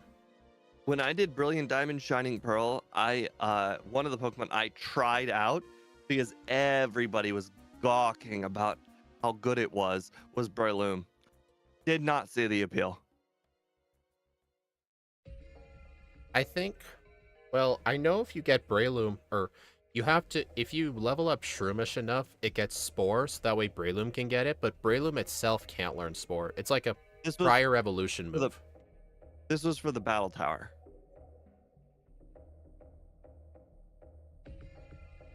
Yeah, it gets Spore really high. Alright, so, Alright. ready to start run 2? Friday. Yeah, Friday. He's the girl above the Union Cave Pokemon Center. Yeah, it's impossible to miss. I grabbed the Great Ball on every run. Yep. Alright, you ready? Yep. Alright, 3, 2, 1, go.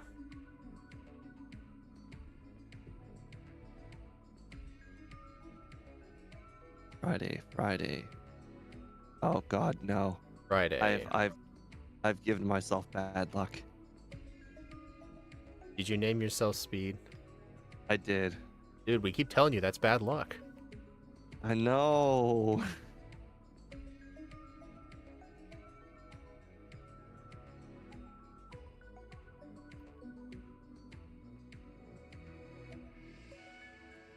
Okay. Well, Alright, so I did. definitely fight all the wild Pokemon. Oh, what day of the week is the girl who gives you the pink bow? Tuesday. But you have to beat Faulkner first. Oh, that sucks. I remember learning about that from Scott. So if you want it, uh,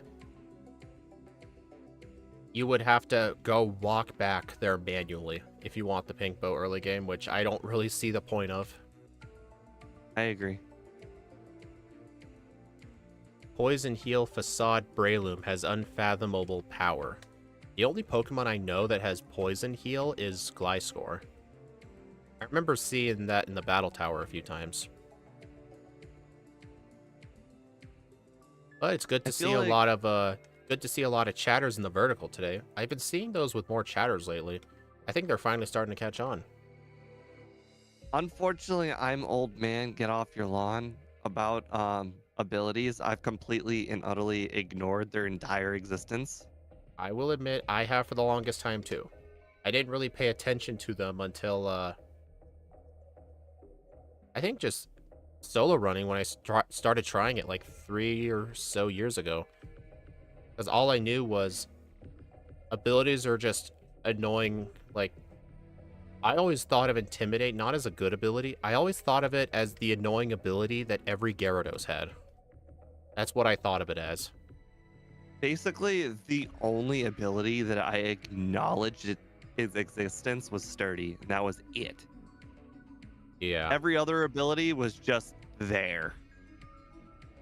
Well, that'll change for the better once you eventually do Fire Red.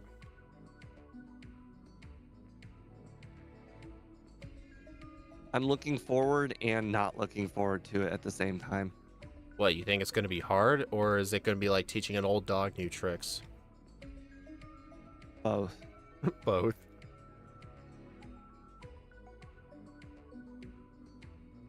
It's alright, I won't do too much gatekeeping. Man, my wild encounter luck is... My wild encounters are quite high. I'm Oh, almost dude, level my 8. wild encounter luck is insane. I'm already level 8, and I haven't even made it to So am I. Violet yet. I was level 8 before the first trainer. I'm not even at Violet yet. Oh my god, I'm really close to level 9 already. Hey, Steve, can you quit being ahead of me, please? Well, I was only 52 experience away from level 9. I just now set foot in the city. Come on, quit being ahead of me. I ran There out is of one headbutts. benefit. One benefit is that I just two-shot the Spearow instead of 3. I don't know, man. You're weak to flying. You better go do Sprout Tower.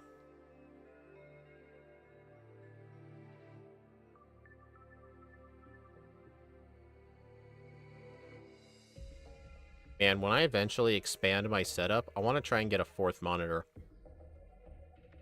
Yeah, I love my 4 monitors. I use every single one of them every single day.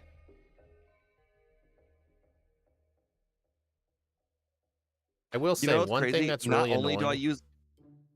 I was gonna say Fun. one thing that's really annoying is sometimes I lose track of where my mouse cursor is. That is true. That is true. Um, Oh not only God. do I have 4 monitors and I use all of them, I use all of them like quite easily. Like I still have like I constantly use half monitor things. Hey Steve, I Like got a reset on Faulkner. wow.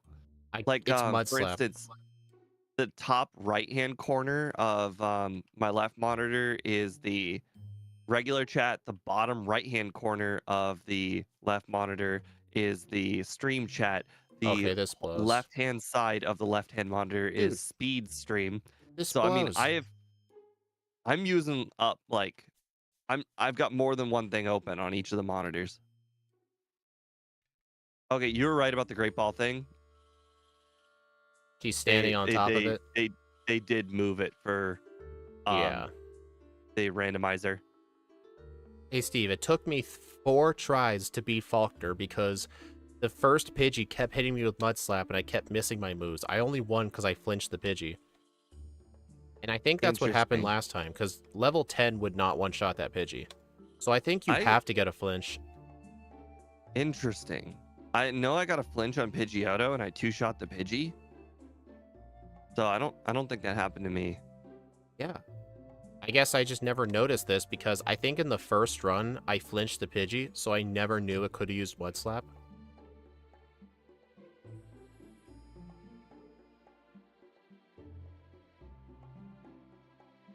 It's a shame TPC won't allow Game Freak to have a completely unlocked Pokédex since the debut of Home. It was so close to having a full crab team this gen. Oh. A full crab team. I don't think I've ever heard that before.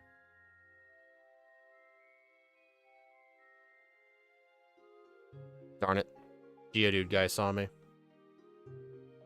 He saw me last run too.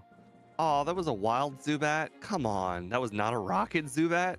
Jeez. Hey, Steve, can you quit being ahead of me, please? I got bad luck. I'll get bad luck somewhere else. I'm sure you will. Don't worry about it.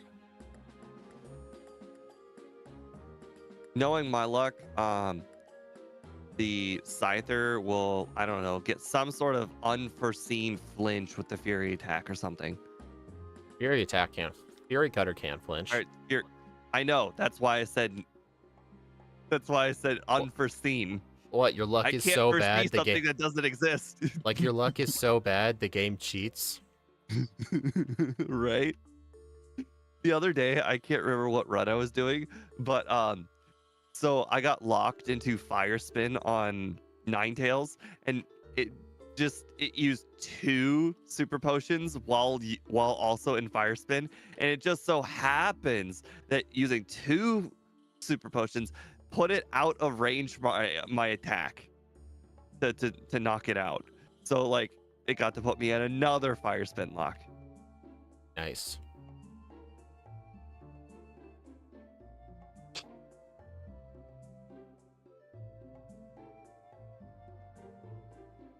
Oh, Annie said, would you say an old CRT would be a good second monitor? CRT? No.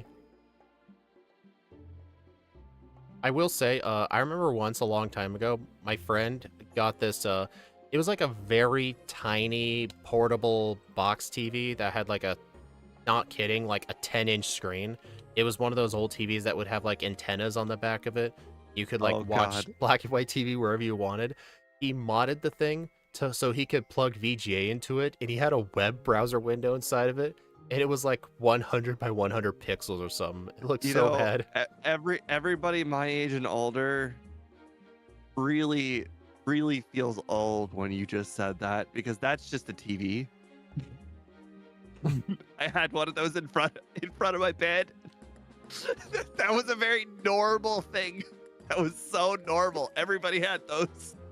Did I upset you? You're talking about it like it's a relic. The thing was a relic. It looked like it was from the 80s. I know it's a relic. I'm a relic.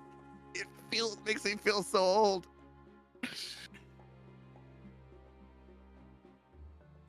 I assume you got a Bellsprout, because I did not. I never found one, no. Not this time. Surprisingly, out of all of those encounters, I never had a Bellsprout show up. Same, and also I still am not finding Oddish. I have found there we go. You don't need Oddish. This is true. I don't want Oddish. Exactly. Now you're getting it.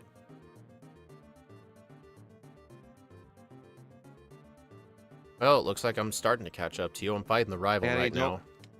Don't worry. Even though you are both younger than me but older than Speed, you will find things that just turn into, oh my god, I'm just old man now. I'm just so old. I think Annie's younger than I am. Andrew Palmer says he has that TV in his basement right now. But no, like seriously, he modded the thing to plug in a VGA cable into it. And Andrew, my parents still have the TV. The so the the CRT that you're talking about. Imagine that, Dude, but 1,000 pounds and like 40 inches wide. My parents have one of those. we used to have one of those in my parents' bedroom. When we moved away, though, we tried to give it away for free on Facebook, and no one would take it. Right, because Can't you would give have to those be away. an absolute moron to want one of them. There's only one reason you would ever want a CRT, and that's to play like old-fashioned game consoles. No, okay. There's basically if you want to play like a Nintendo 64 or you're like a Smash Bros fanatic, then I think the Nintendo or then the CRT is for you. Plus, the other thing with the CRT that people don't talk about, when you use consoles that are made for those things like N64, the Wii, the GameCube, there's pretty much no input delay, because have you ever plugged in like an older style console into a flat screen TV and the color just looks really washed? It's Yeah, because it's trying to emulate the composite, and I can take it's I can trying. actually explain this one step further. Go So ahead. not only does it look bad, you will be like, this doesn't look as good as that did when I was a child, and you'll think, oh, but maybe that's just because I have nostalgia for the old. No, you're not crazy. You're not crazy. The CRTs, they registered stuff in circular, like the monitor itself was circular, all right? Yeah, So like it had a curve to it. That curve added a dimension to the like characters. So like for instance, I don't know, let's say you were talking about Star Fox, right? Star Fox looks like super blocky when you're playing it now. And then you're like, I don't remember him looking so square. And then you plug it into a CRT TV and he looks so much more 3D. And exactly. it's just the simple fact that it was made for that old TV. Yeah. And So another you're not thing, crazy. It was literally different back then. Steve doesn't mention is that whenever you play those older consoles on like a flat screen TV that has the composite, I think due to similar reasons that Steve just stated, it also creates input lag. Like whenever you play like the systems on a CRT, there's effectively no lag. It's like you press the button and it immediately does the action. When you do it on a newer screen and you plug it into that newer screen, there's a tiny bit of delay to it. I'm sure casual people wouldn't notice, but I've listened to like actual like people who speedrun N64 games. They will only ever play the games on a CRT. There's a reason for that. Yeah, my brother's a purist like this.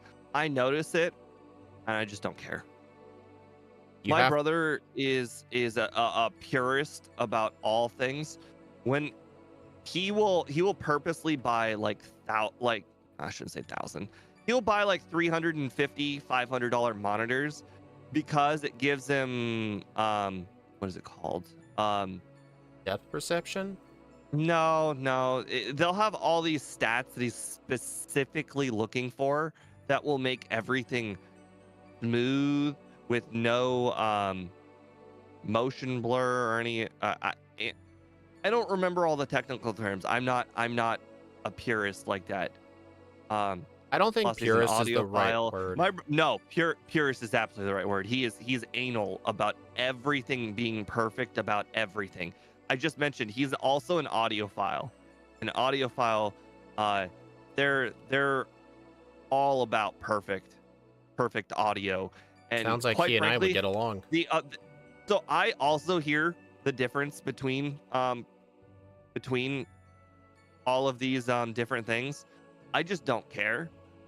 A really easy way of telling the difference between an audiophile's sound and a normal people's sound.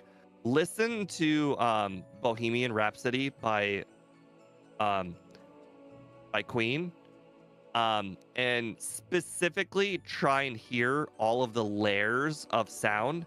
Oh And the yeah. reason why I say Bohemian Rhapsody, it was ahead of its time. And when I say ahead of its time, He literally, Queen used up every single layer of sound humanly possible at that time, and he actually wanted more layers But at that time. but it wasn't possible. He it was impossible at that time to add more than like 7 layers, but you can physically hear each and every instrument very cleanly on Bohemian Rhapsody if you choose to listen to it that way. But that Yeah, one is the one of the easiest ways to tell if you're an audiophile or not, because if you can't hear each and each and every individual instrument in Bohemian Rhapsody, you don't care enough to be an audiophile. I 100% agree with that statement. As I mentioned this before, but I really hate music streaming services and like MP3 downloads because of the way they compress the audio. So the only way I ever listen to music is ripped straight from CDs because you can rip them yourself to be the purest quality possible. And I mentioned there's a big difference to that stuff, like what you just said with the layering. When I listen to the streaming versions of them, the lower like layered sounds just sound so muffled to me, and it makes me sick to just listen to. But when I listen to the pure ripped version that I ripped off a disc myself, it sounds extremely good and perfect. I just cannot listen to music through streaming ever again. And if you guys are wondering, like, hey, it's not a big deal. The music sounds fine to me when I listen to it. Trust me, there's a lot of stuff that gets compressed It's out that you never noticed. Like the it's example, I used to rip them into MP3 files, and then I was recommended by my uncle that I should rip them as FLAC files, which are uncompressed. There's a huge difference. I took a 3-minute song, ripped it as MP3, and then FLAC. The MP3 was like 3 megabytes, right? The FLAC was 25. That's how much is being compressed. And you guys will hear the difference. Like, listen to one song in 2 different formats, like Steve said, you will 100% hear it, and you'll never want to go back. But then the again, problem is people don't know what good audio sounds like no, they because do not. a lot of people will buy stuff like skull candy earbuds, and they just will Uh, never know because they will literally have never listened to good audio in their entire life and will just not know. yeah, I've read somewhere that those like very expensive brand headphones and earbuds don't even sound the best. They're just marked up high just for brand recognition, kind of like Beat headphones. Like people will pay for True. them just because they're Beat. Actually, interestingly enough, Beat, as you just mentioned, used to be low quality, high price. They have upped their quality game recently. Yeah, but I'm sure I they now have haven't downed their price. no, of course not. I have Beats earbuds for work. Um, because my brother told me that Beats actually changed the way they used to do things. Same thing with Apple. Hmm. Apple used to be behind at everything. Everything. Don't let anybody like, and we're talking within like the last 4 or 5 years. Don't let anybody fool you. If they said Apple's been the best forever, they don't know jack shit. Um, Apple used to be behind on every single feature on every single product, and they used to have really, really good marketing saying that they were first at everything. And Oh, I in know that. hindsight, they were 4 years behind. I know Every that. single thing that came out on Android came out 4 years later on Apple. Like Oh, I know that. Apple was so behind. It's not even funny. And if you don't know this, then you're just an Apple person, and you chose to have close your eyes. I know exactly what you mean. I've seen all the memes of like Apple introducing like these brand new features and people talking about like how Android's had it since like 2016 or something. Yes, Apple is at minimum 4 years behind at everything. Now they're pretty much up to date on everything. But for the longest time, they were behind at like everything. They have caught up. Beats has caught up in quality. A lot of brands are now quite equal. That makes sense to me. Black Metal says he tried to play N64 on a flat screen and it bothered his eyes. Exactly. Plus, yeah, Annie, what you just said. The delay is because of converting the signal. That's Oh, why are they? flat screens cannot play composite game consoles as good, because it has to convert the signal, which creates color fading and it creates lag. Most people No, don't Andrew care, Palmer. just because, like, Whatever. I'll, Oh, good. yeah. Most people don't care about that just because, like Steve said, people don't know what good is anymore. They just think, hey, as long as it works, it's good. But no, people don't know what they're missing out on. Apple is not behind. In fact, they're actually leaders in some of the categories. They used to be behind in everything. Now they're actually leading some categories. Like for instance, Apple products have like the best battery life around now. They used to never. It used to be a running joke that Apple products had like a 2-hour battery life. Honestly, Now they've really upped their game. I used to care about high battery life because when I was younger, I was the kind of guy who would only charge his phone like once every 4 days and only until it got to 1%. But I've changed my ways and I charge it every night. So if I don't care about the difference between a 20 and a 25-hour battery life, I just plug my stuff in every night now.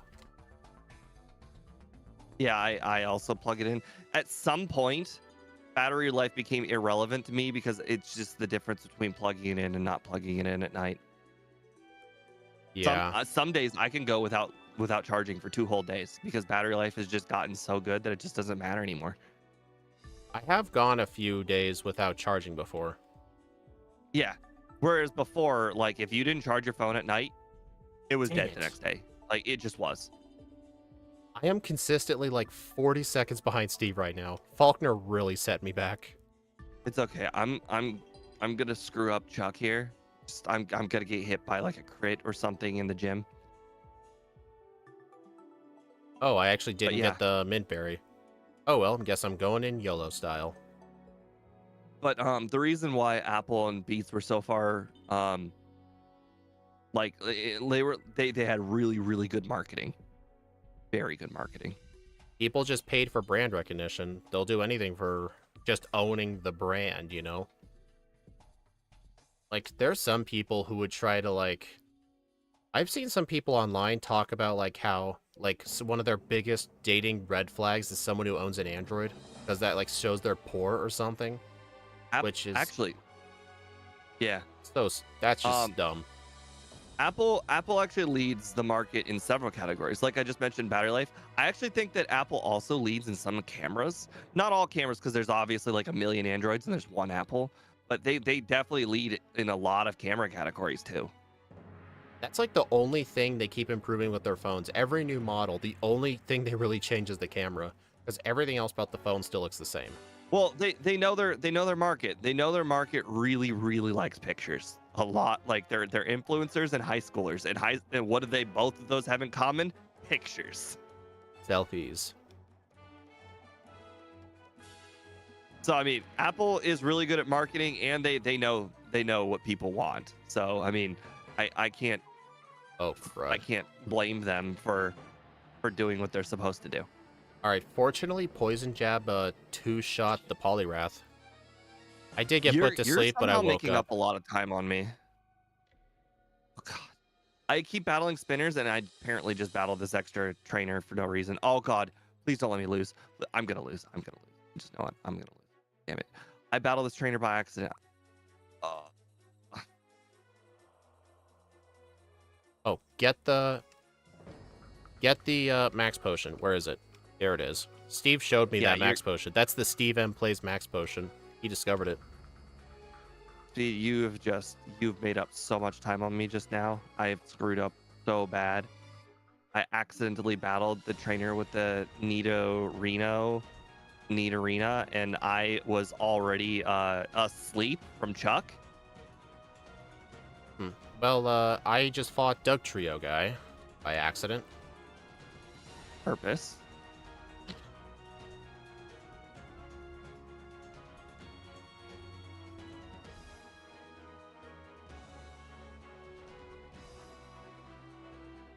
Hey, Steve, will you let me catch up, please? I did. I fought Nidorino and Nidorina guy. Where were you? Fighting Doug Trio guy. No, what am I doing?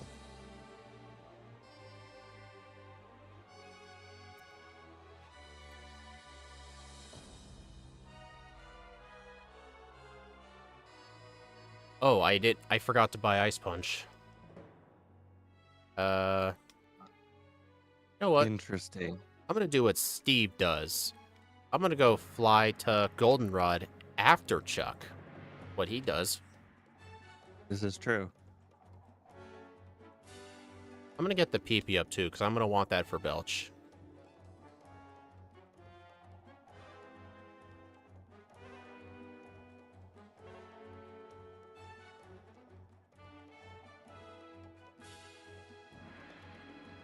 Interestingly enough, I have actually found this poison barb to be extraordinarily good.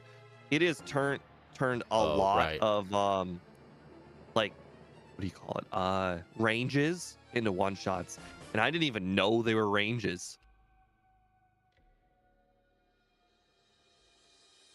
Makes sense. Alright, I am going to teach Ice Punch over Crunch. I never even taught Crunch. I did for Morty's trainers. The Ghastlies. I should have. But I just used dig on the first trainer and then I healed and then I used dig on the rest. Fun fact, the latest iPhone is actually slower than the latest Samsung. Samsung makes way better phones than Apple does. My phone's I have a Samsung, I think it's an A53 5G. I had the Samsung S5 at one point. That makes me feel like a dinosaur. That was my first non-flip phone or track phone. Was my Samsung S5. And the worst part is it was defective. My first non-track phone flip phone was I don't remember what the model was. It was also from track phone, because track phone at the time also had their own line of smartphones. They weren't good, but they had them. And then after that, I had a Motorola, and then the camera on it broke and the charging port got destroyed. So I replaced it with my current A53, which I bought through Straight Talk. I think I only paid like $150. I think I only paid $200 for that phone. Oh my god. Hey Steve, will you let me catch up, please? My Samsung S5, it did not get cellular service. What did it was do? Nothing. It always said E 24/7. It was defective. I had to return it. Apple is just a pay-to-use phone through Apple apps. I've actually heard a lot of people be really mad about the Apple Store lately. I know there's been a lot of drama with like what's that one game? Fortnite. Did you see that Apple mouse? The one with the charging port on the bottom? Yeah. Oh, that's one of the worst designs of all time. Actually, they're the ones who worst part is- invented the earbud charger dongle. Didn't they make a second Apple mouse and they did it again? Yeah, they did. So I used to watch this guy on YouTube It was who- not a design flaw. They did it on purpose. Yes, They wouldn't make the same design flaw twice in a row. or the headphone jack in the charging port dongle. Like, that was To be just straight fair, up dumb. at the time that was stupid. As of right now, that is technically ahead of its time because all phones do that now. Well, I know they've been taking those out of phones to make them more waterproof. Plus, the Bluetooth headsets, earbuds are like more accessible than ever. Back then, they really weren't. Most people still use wired. Yeah, I'm just saying that technically you can blame Apple because they were tone deaf at the time, but technically, if you want to look back at them from the future, they were ahead of their time. Yeah, not in a good way. Oh, another thing that Apple did, I remember, like, this was when I was still in high school, so it was a long time ago. They released some sort of, some huge Apple-branded monitor, and it was like $900, and the stand was a separate $300 sold separately. Like, the monitor didn't even come with a stand. You had to buy it separately yourself. Apple really can get away with so much. Or even better, what wasn't Apple the ones who started not including the charger bricks in their new phones? Yes, I think the government literally had to get involved. I know the EU's been on Apple's ass a lot about that stuff. I think the Like, I EU think, was the one that forced Apple to go USB-C. oh, well, yes, that, but I think they also passed a law that said you had to include a charging cable with your phone, something like that. Because I don't know. When I got my phone, like, this was, I don't know how recent this was, but when I got mine, the one I use now, it didn't come with a brick. It just had a cable. Brick? Yeah, I'm talking about the charger brick. The one you plug into the Charger wall. brick? The one you plug into the wall. Oh, I see. I don't know what the name of that would be. When Wall I think of socket? charging brick, I think of like laptops where the middle thing is the like So real what? large So one. what? Am I the old one now? No, no, you just had a term for something I just didn't. What do you call those then? The charger. The charger.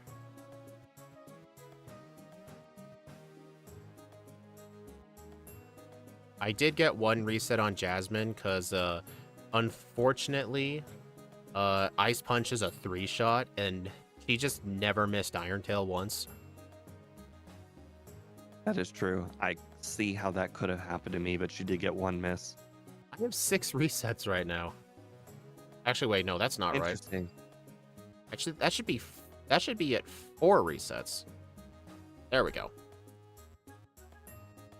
I was trying to reset, but I was like clicked off of my emulator, so it wouldn't actually reset. So I think that artificially boosted my reset counter. So I'm at 4 resets. Why am I paralyzed? Because you just love being paralyzed? I don't think so. I know Steve's in the radio tower too, but I'm trying to see like where he is at. I'm about to go against the big rocket, the big kahuna, the one with all the... Oh, okay. So I am Nope. 3 take that back. trainers behind you. Porygon guy, my bad.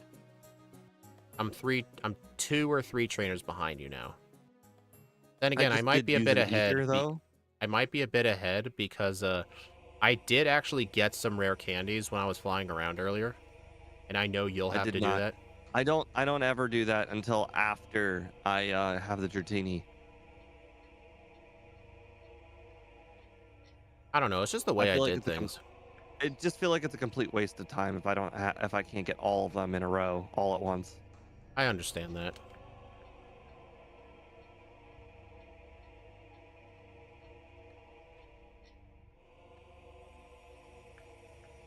All right, I need to ether dig, ether Boy, headbutt. this building is a completely different experience when you have dig. In a good way or a bad way? In a good way. Being able to just be able to dig all of the poison matchups instead of having to headbutt or ice punch them all is way better. Yeah, I was a bit confused at that because I had dig my first run. Yeah, well, I had to keep crunching my moveset, so it Oh was yeah, unfortunate. the Wheezing blew up when I was underground. Good for you. I like how on your overlay the rival's the only one with an animated sprite.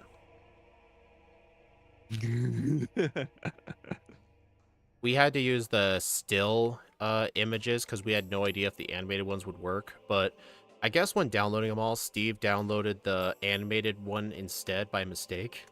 The rival's the only one animated. I mean, we could replace them all, but I guess Steve just doesn't really care. I haven't really worked on the overlay in a while, and MVF said that he is gonna be real busy for like the next month. Yeah, I'm sure his business is going to be real busy. I only asked for one feature, but I have not heard back from him, so he must be extraordinarily busy.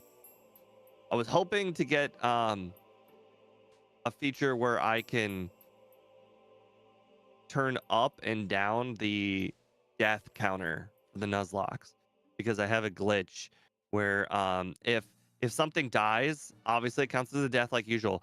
But if you move it out of slot 1, kind of like the Ditto glitch, it will count again. So I need to be able to reduce the death counter because I will inevitably move stuff out of slot 1 when it dies. Dude, I am consistently 2 trainers behind you. I was at 3, now I'm at 2. I'm catching up to you, man. Better be scared. How are you getting through these trainers without having like ether? I used some ethers before the wheezing guy.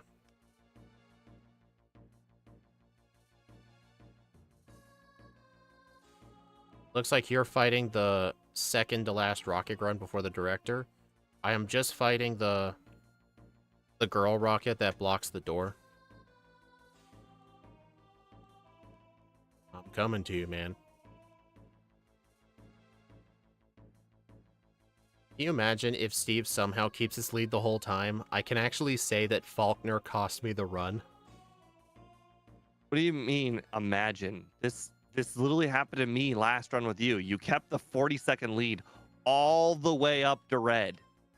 You And never lost your like 40-second lead on me all the way to red. And how did you let me get that lead? Did you have like resets on a gym? Like something real early? It's a good question. I literally don't remember. All I just remember is you had 40-second lead on me. Lighthouse. I did Lighthouse first and you didn't. Oh. You know, I was trying to get Crunch.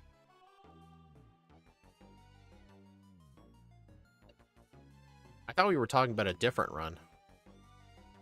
Last run, I did Lighthouse first so I can get Crunch, and apparently you were able to just get Crunch without doing Lighthouse. Oh, yeah. And I didn't obviously, even go to the... I lost the whole walking time between the two cities, and I didn't even do training to the left or to the right. I just fought optional trainers leading up to Ekritik. That's what I did this run.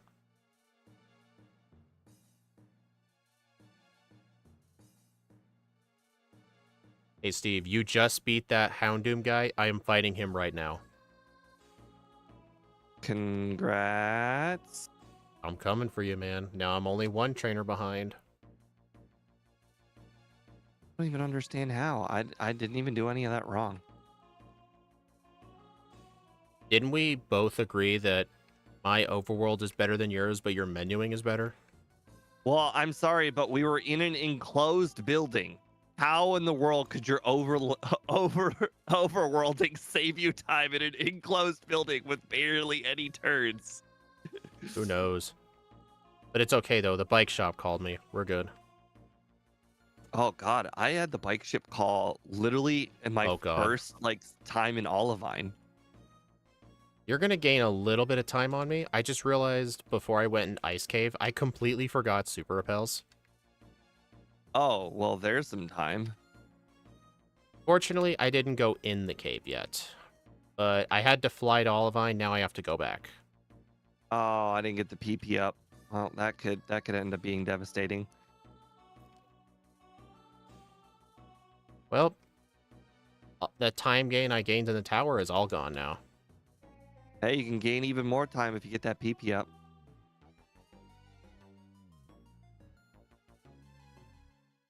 Hey, did you ever figure out Poison Jab was strong enough to defeat Claire? Wasn't it not? When I said it didn't, I only tested a random trainer's Dragonair, but we didn't have the Poison Barb. God. Maybe I just use Ice Punch like I did last time.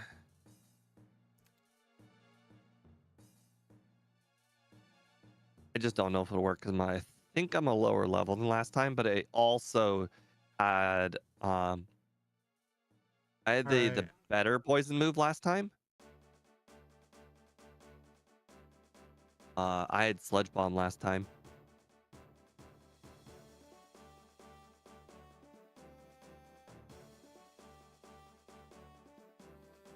I'm actually gonna save in front of Claire because last time that did not go so well.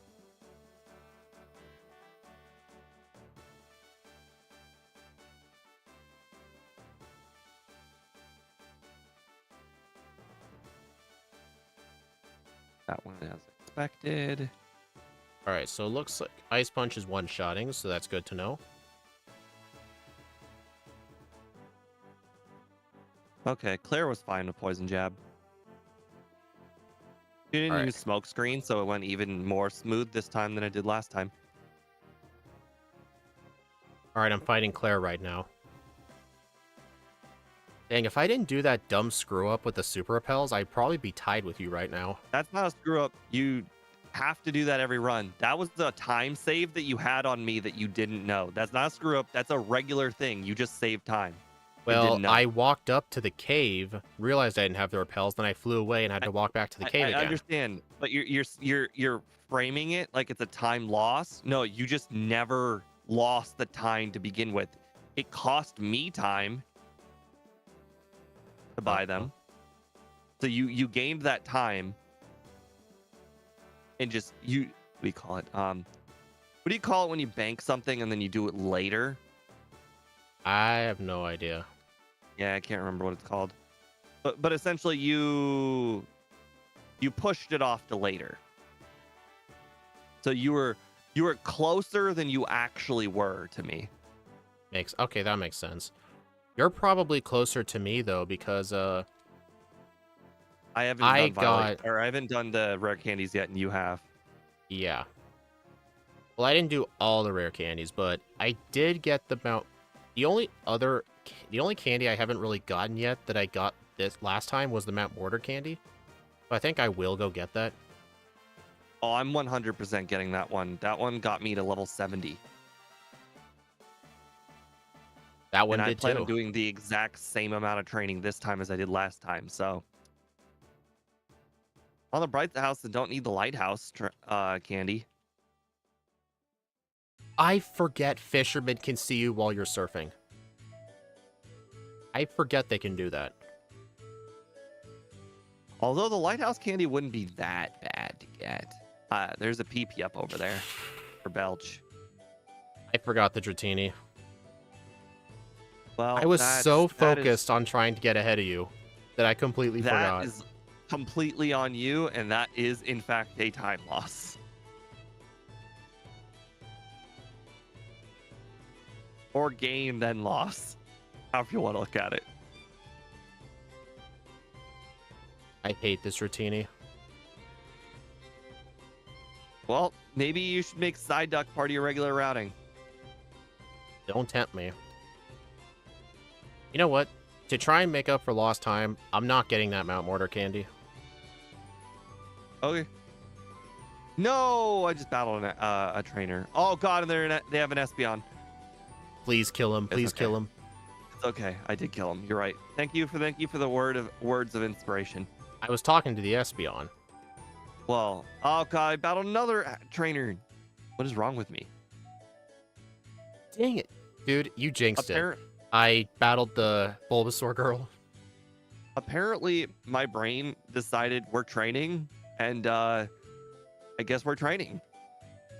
Yeah, nothing wrong with that. God damn it! I battled a third trainer by accident.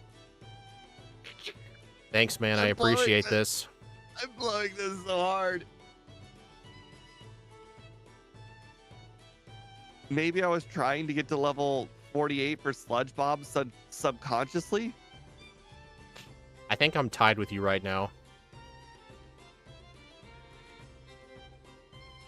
Sludge Bomb. Yes, I do want that, but I'm not going to use my PP ups on it.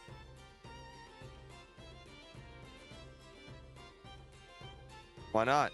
It's part of your final moveset, right? Yeah, totally.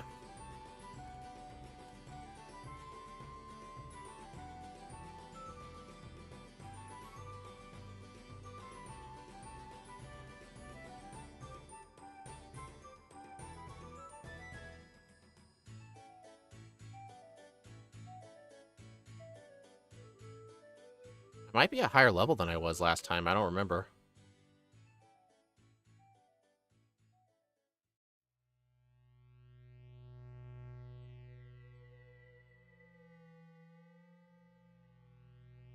You know, it's actually nice seeing a Pokemon actually spam poison as its main offensive move. It still sucks offensively, but it's nice seeing a change of pace.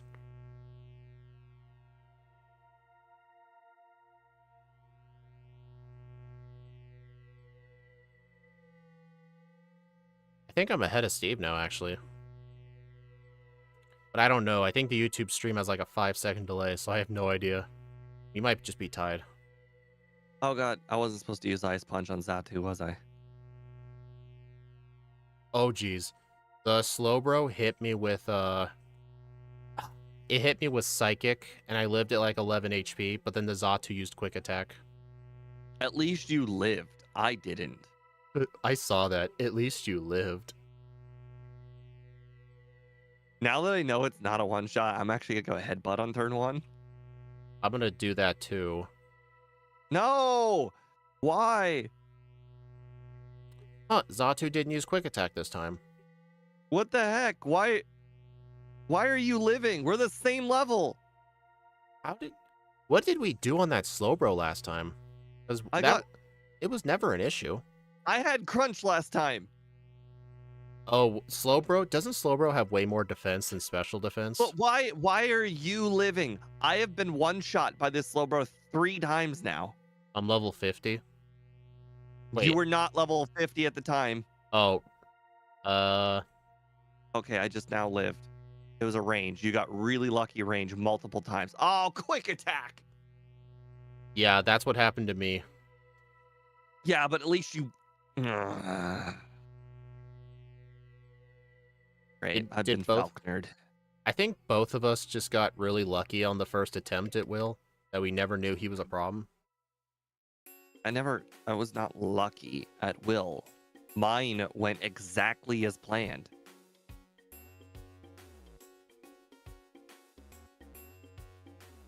If anything, your attempt now was lucky. I've been Quick Attack twice now, and I have not gotten a flinch yet with Headbutt. Statistically, I should have gotten 2 flinches by now. Are you waiting the 2 seconds? I hate how you just said that. You're repeating the same seeds, man. Where's my elixir?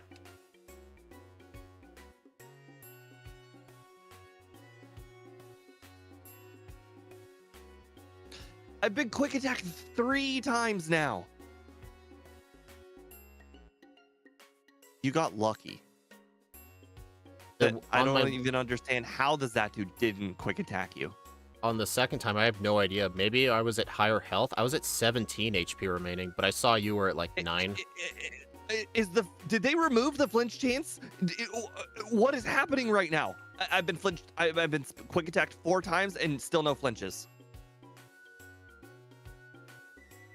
Dude, I'm looking at you. You're not waiting the 2 seconds. I am waiting. I'm waiting at different times in the battle. Oh. See, still no flinch. Never mind. 9 resets. That's how lucky you got. Well, I kind of want to argue you got lucky at Faulkner. 9 resets lucky. Also, Headbutt. Headbutt should have gotten 3 flinches by now. How is this happening to me? I think the game hates you. Oh, finally the Zatu didn't use. Yeah, I have no idea why he chooses not to use Quick Attack at times. I have no idea. I'm gonna lose single-handedly because of this. And I was behind you the whole time until now because of Faulkner. He took me 4 resets just because of Bud Slap luck. It's not like you can say, oh, I was a higher level than you. We were both 49. I thought I was level 50. I was watching yours at the same time. We were the same. Oh. I got belched this time.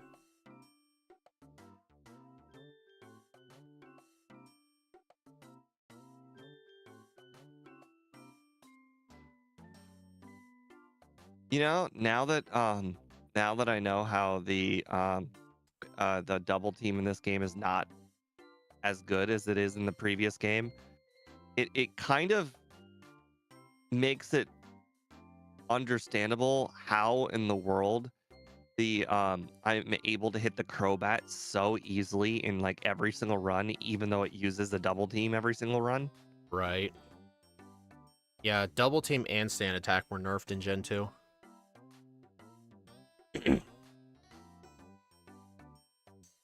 That's funny. Machamp just got a critical hit cross chop and it didn't even do half. Well, I think poison resists fighting. I know, but it's still funny. Critical hit cross chop. You know, it's a shame Scott is going to be too busy the rest of the year to do these backports, but hopefully in the new year he'll start doing them with us. I think he did say once the new year started he'd have more time.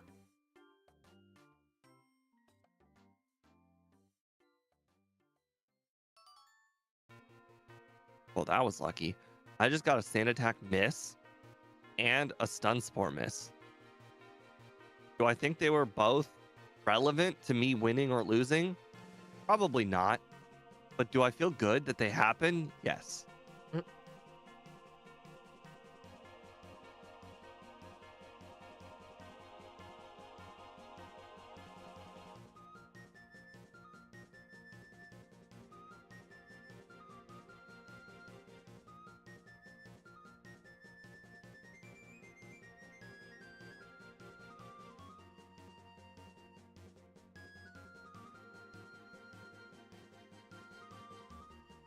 You know, I've been taking the exact same steps in Rock Tunnel.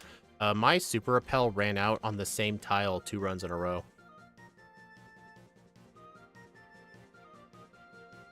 The only way I could possibly ever even conceivably learn how to do Rock Tunnel is if I was staring at the counter for repels. Like I do in I mean, it's mostly bumping into walls, although there is one section where you have to knowingly move down one space without with the no wall to bump into. So I guess a repel counter would work there. But I mean, like you said, like it only really saves you time if you avoid the jump pluff girl. Like if you hit jump pluff girl, then I will have done it faster. But if you skip her, then it's effectively tied. Yeah. But I don't think you really have to worry about doing it. I just do it to flex. In theory, there is that one spinner ignorable? What spinner? The spinner outside of Rock Tunnel from Lavender. The guy with the single Machamp? That's not a spinner. There's a spinner. You probably that ignore him one? so often. Oh, yeah, you can always dodge him if you don't go up too far. When I go past the ledge out of Lavender, I only go up one and then go all the way right to the wall so he never sees me. But there have been times where I was reckless and he did see me, but you can avoid him, you just have to know where to walk.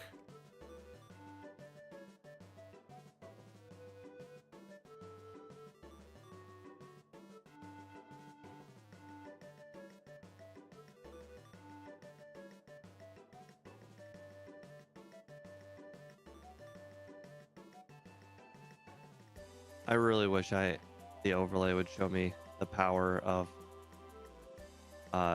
Belch plus Poison Barb. I very much want to know. I think that'd be 132. Because I know 10% of 120 is 12. I want to know if it's over 200 or not. Like on super effective things? No. If it's over 200 effective regular, just neutral. It is not. I 100% know it's not. What is it, like 196? Let's see. 120 with stab is 180. 198. And then 10% of 180 is 18, so you'd add that. So that's, yeah, 198. Although, once we get Janine's badge, it'll be over 200. Finally, the poison That's so boost. late, it doesn't even matter. Hey, it might matter for Red's Espeon. Actually, it probably wouldn't. Oh, I was about to say I just Gen 1 missed Belch, and then I was like, wait a second, this isn't Gen 1. And then I remembered, oh, right, it can miss.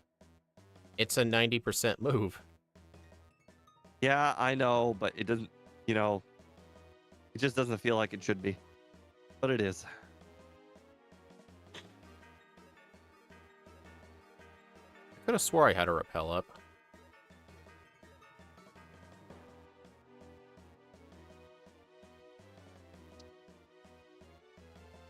Okay, well, Sabrina's been dealt with. I'm still saving her for last. It was just 3 Belches. I'm just At doing it level just in case. 55. 55, what level am I? 57. I should definitely be fine.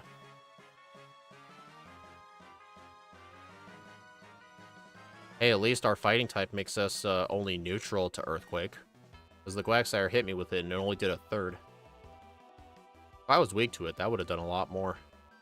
Dang it, Jump Pluff Girl. You say that, yet she doesn't have Jump Fluff. It's okay. Technically, I'll be right eventually. Someday. Oh, guys, you know what Steve's been trying to make me do with the disassembly? He wants me to make Rock Tunnel not dark so I can quit having that advantage. But I keep telling him, no, I'm not doing it. I'm not going to lose my one advantage over you. You can figure out how darkness works and then just disable it for the whole game. Just remove it. How about I make the entire overworld dark? Make it like a solar eclipse. How about that? If you can make it like Gen 1, I'm all for it. Gen 1 darkness, I don't think I could do that. Absolutely. I don't think I could do that. Okay, maybe instead of doing messing with Gen 2 darkness, figure out how Gen 1 darkness works and make that everywhere. I don't think I could do that. Imagine. You're nooch. Oh yeah, we are weak to ground. Never mind, Ooh. I'm stupid. Oh, this might be a good idea. Imagine. We would be it would be just a fun run. I played like we would be able to use an RBY Pokemon Challenges kind of title, or no, Small Ant kind of title. I played Pokemon Blue, but during a solar eclipse. Where, like the entire overworld is dark. Let's do that for. Why don't we do that for Gen 2? No, that's impossible. It has to be Gen 1 darkness. I need to be able to know where the buildings are. Actually, we don't even know if that's gonna work. Walls might be coded to be able to see in the dark. We don't know if buildings could be coded to be able to be seen in the dark. I still need to work on that regional variant ROM hack I've been trying to work on. I really want to do solo runs in Red and Blue with, like, I don't know, Blaine having the Hisuian Arcanine. I It'd be really legitimately cool. think that this would be a ROM hack people in general would just want to play. That might be an easier one to make. You know how, like, what's it called? You know how there's plenty of ROM hacks of games that people just download and they just play. Like, Yeah. this would be it. Like, this would be, I don't know what you call it, alternative Kanto. I could probably look up what the game does to make Rock Tunnel dark, and I could try to paste that effect to every map in the game. See what happens. I just lost to Misty. Doesn't surprise me. I don't know if I saved. So, what happened was I got a Belch miss on Quagsire, and then it got an Earthquake crit, and then I got a Belch miss on Starmie, and it used Surf. That sucks. Also, I'm letting you know, Quagsire resists poison. Because it's a ground type.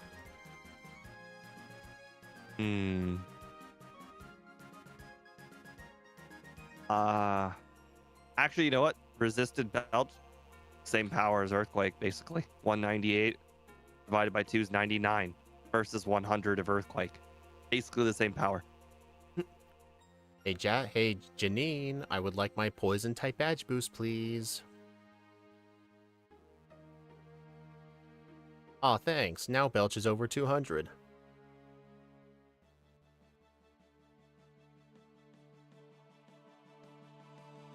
Don't let Krillin hear you say that. Who? Never mind. What, is it another, like, I'm too old thing? No, it's just a Dragon Ball Z reference. Since I watched Dragon Ball Z Kai recently, Master Roshi had like 200 power when they used the Scouter on him, and then Krillin had like 300 or 250 power, and you'd be catching up to Krillin if you had a power level of 200. The only thing I know from Dragon Ball Z is a power level over 9,000.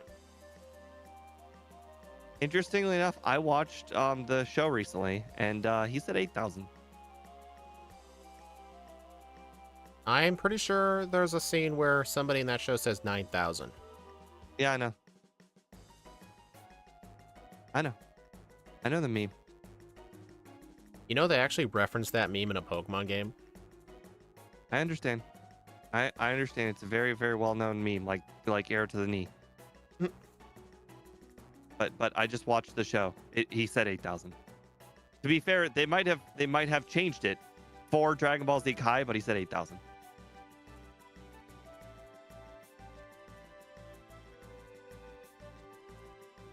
I'm referencing Dragon Ball Z Kai, not original. They clearly changed it for Kai, maybe, or maybe it was always 8. Who knows? And obviously, I'm talking about the English dub.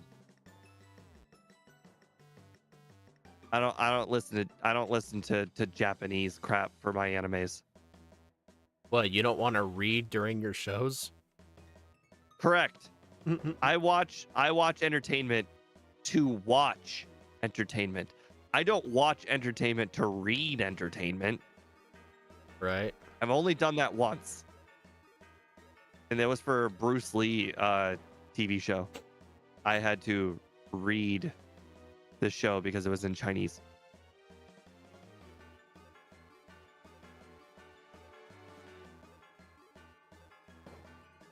All right, 7 rare candies. Andrew didn't believe me about the 8,000 thing. He's looking it up.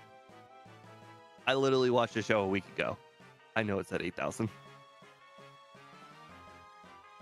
The original might be 9,000.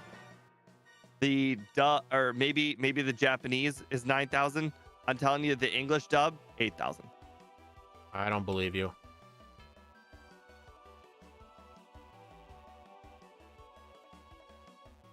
Me and Sandman agree with Steve about the anime in English, being in English. You always would watch it in English?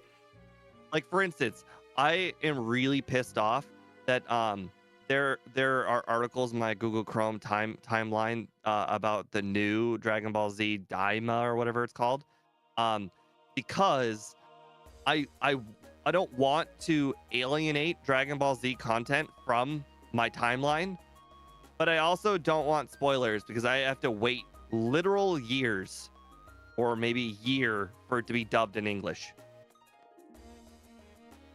Makes sense. So there's constant spoilers being thrown at my face. Oh, I don't know, somebody did this, or what was the philosophical reasoning for this happening? It's like, I don't want to see this. I want to wait for it to be dubbed in English. 104.25. Jesus, I lost that much time at will? Wow. Level 70 does not matter. You don't need to change your moveset. Belch completely destroys his whole team with leftovers.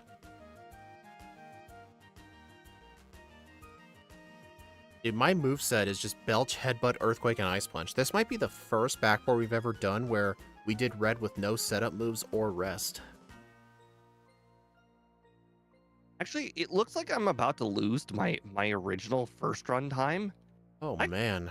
I find it very difficult to believe that I literally lost so much time on Will that I lost my first run. Although, to be fair, I don't really think I think I played the first run pretty good overworlding. Bro missed all the fan sub memes, then Gekko means plan is the classic. I'm not sure what that is. actually. Oh, first I should update my leaderboard. All right, let me add the Pokemon real quick, and then we'll go over to Steve.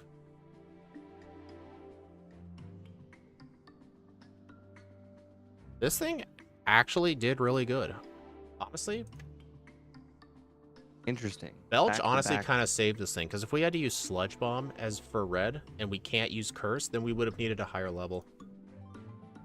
Which would have just been way more time.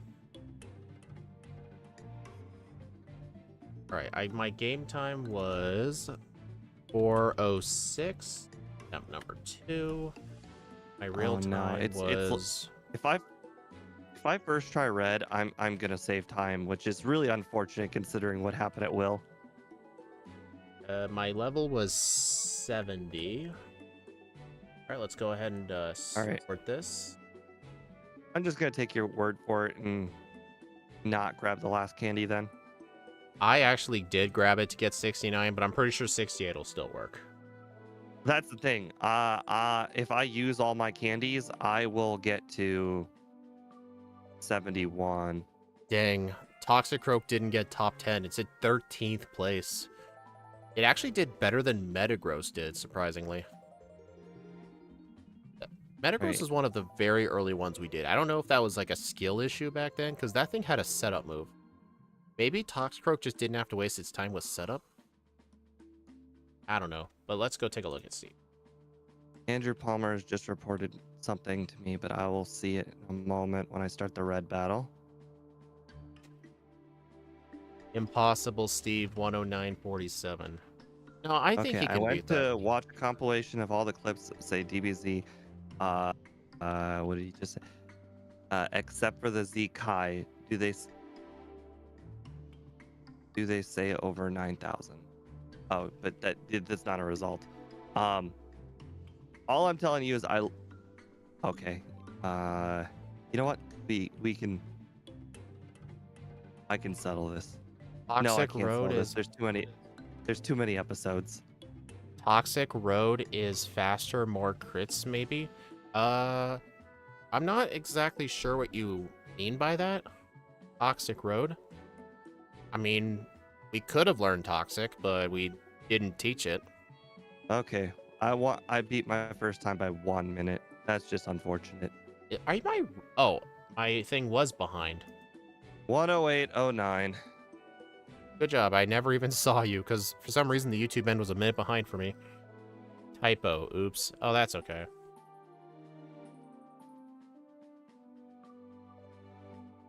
Yep. Metagross didn't have a 120 base power stab move. And if I remember correctly, I don't even know if Metagross got Psychic by level up. Maybe it did, but it was super late. But I think its starting learn set was kind of bad. Plus slow level up group. This is single-handedly the best poison type I've ever played. It was. That is coming from me, and I hate poison types. This is the first. I think this is the first Crystal Backport we've ever done where we didn't need rest or a setup move for red. We didn't need any of those. I taught rest, and I didn't even need it. I never even taught rest either. And Belch one-shot Pikachu, Espeon, it one-shot or two-shot the Charizard, two-shot the Venusaur, two-shot the Snorlax, two-shot the Blastoise. It only got 13th place though, but I think the reason it didn't do better was because it was just its starting learn set, starting with just Headbutt and like Mud Slap. Like, it wasn't really destroying early game trainers, that's for sure.